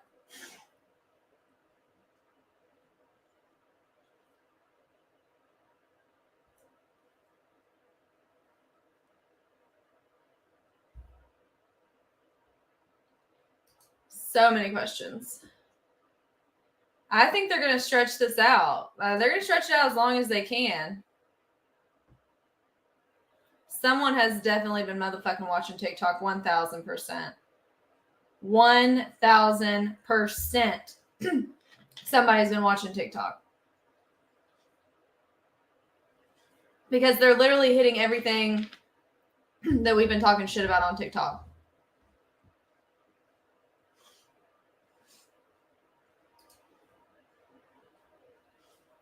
When she said, can I take it up? I was like, I know this bitch is not about to go hand her that Milani makeup kit. Here's the thing. I never thought that they would bring up the Milani makeup kit. Like, it's important to all of us that's wrong, but I never thought that they would bring it up.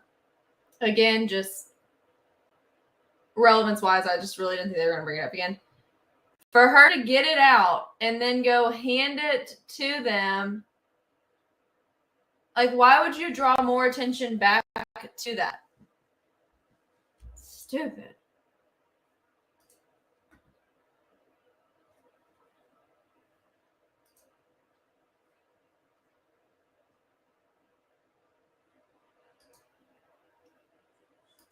Can somebody confirm this before we break for lunch? And y'all know I got to go eat.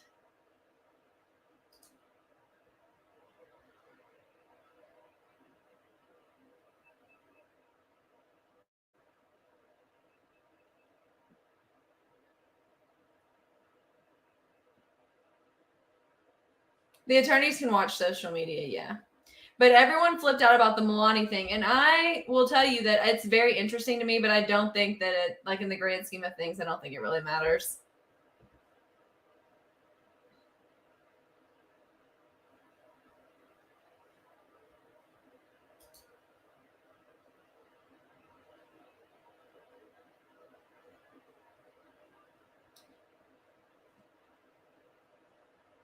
I mean, she could have just said, like, hey, she had to carry a concealer palette with her yet, but she said she carried this concealer palette with her and was very, like, dramatic with it. And I just feel like,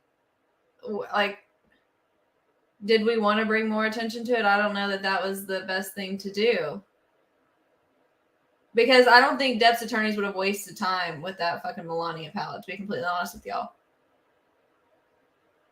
Listen, bruised lips do not crack. I've never seen a bruise that cracks. We know Elaine loves to talk about that makeup. Yes, we do.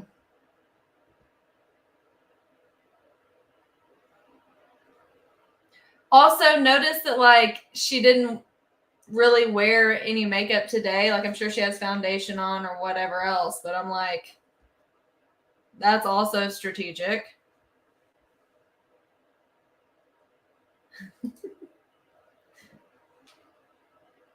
When she said change the locks like old Greg, I almost fucking lost it.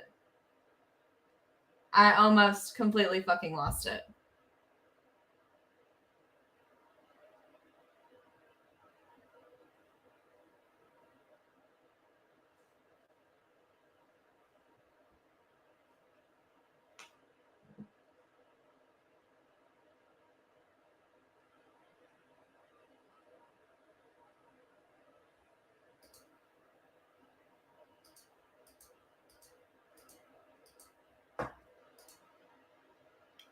I'm old Greg.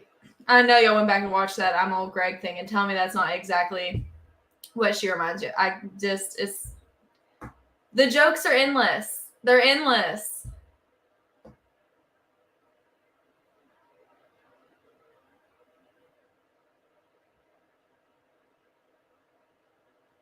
Yes. Okay. I'm going to go eat really quick and then we shall reconvene after, what time is it? One more time.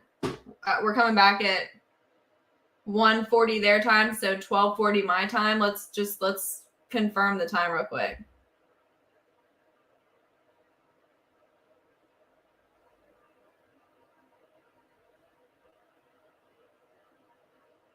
$1:40. Okay, so that's 12:40 my time. So I'm gonna go eat my lunch and we shall reconvene. Okay, but y'all should just lie to me. So if it starts at 1:45, y'all should just lie to me and say it was 1:40. Just be on the safe side, you know? So be a little bit on the safe side. So it's 11:48 for me right now. So I will be back at 12:48 my time. But everyone just be back in an hour. So I will see you guys. Go eat your chicken ramen. And I will see you guys in 1 hour. For the fuckery, for it to God bless it. Go make some coffee, everybody. Coffee, Xanax, Quaaludes, whatever. I'll see you guys after lunch.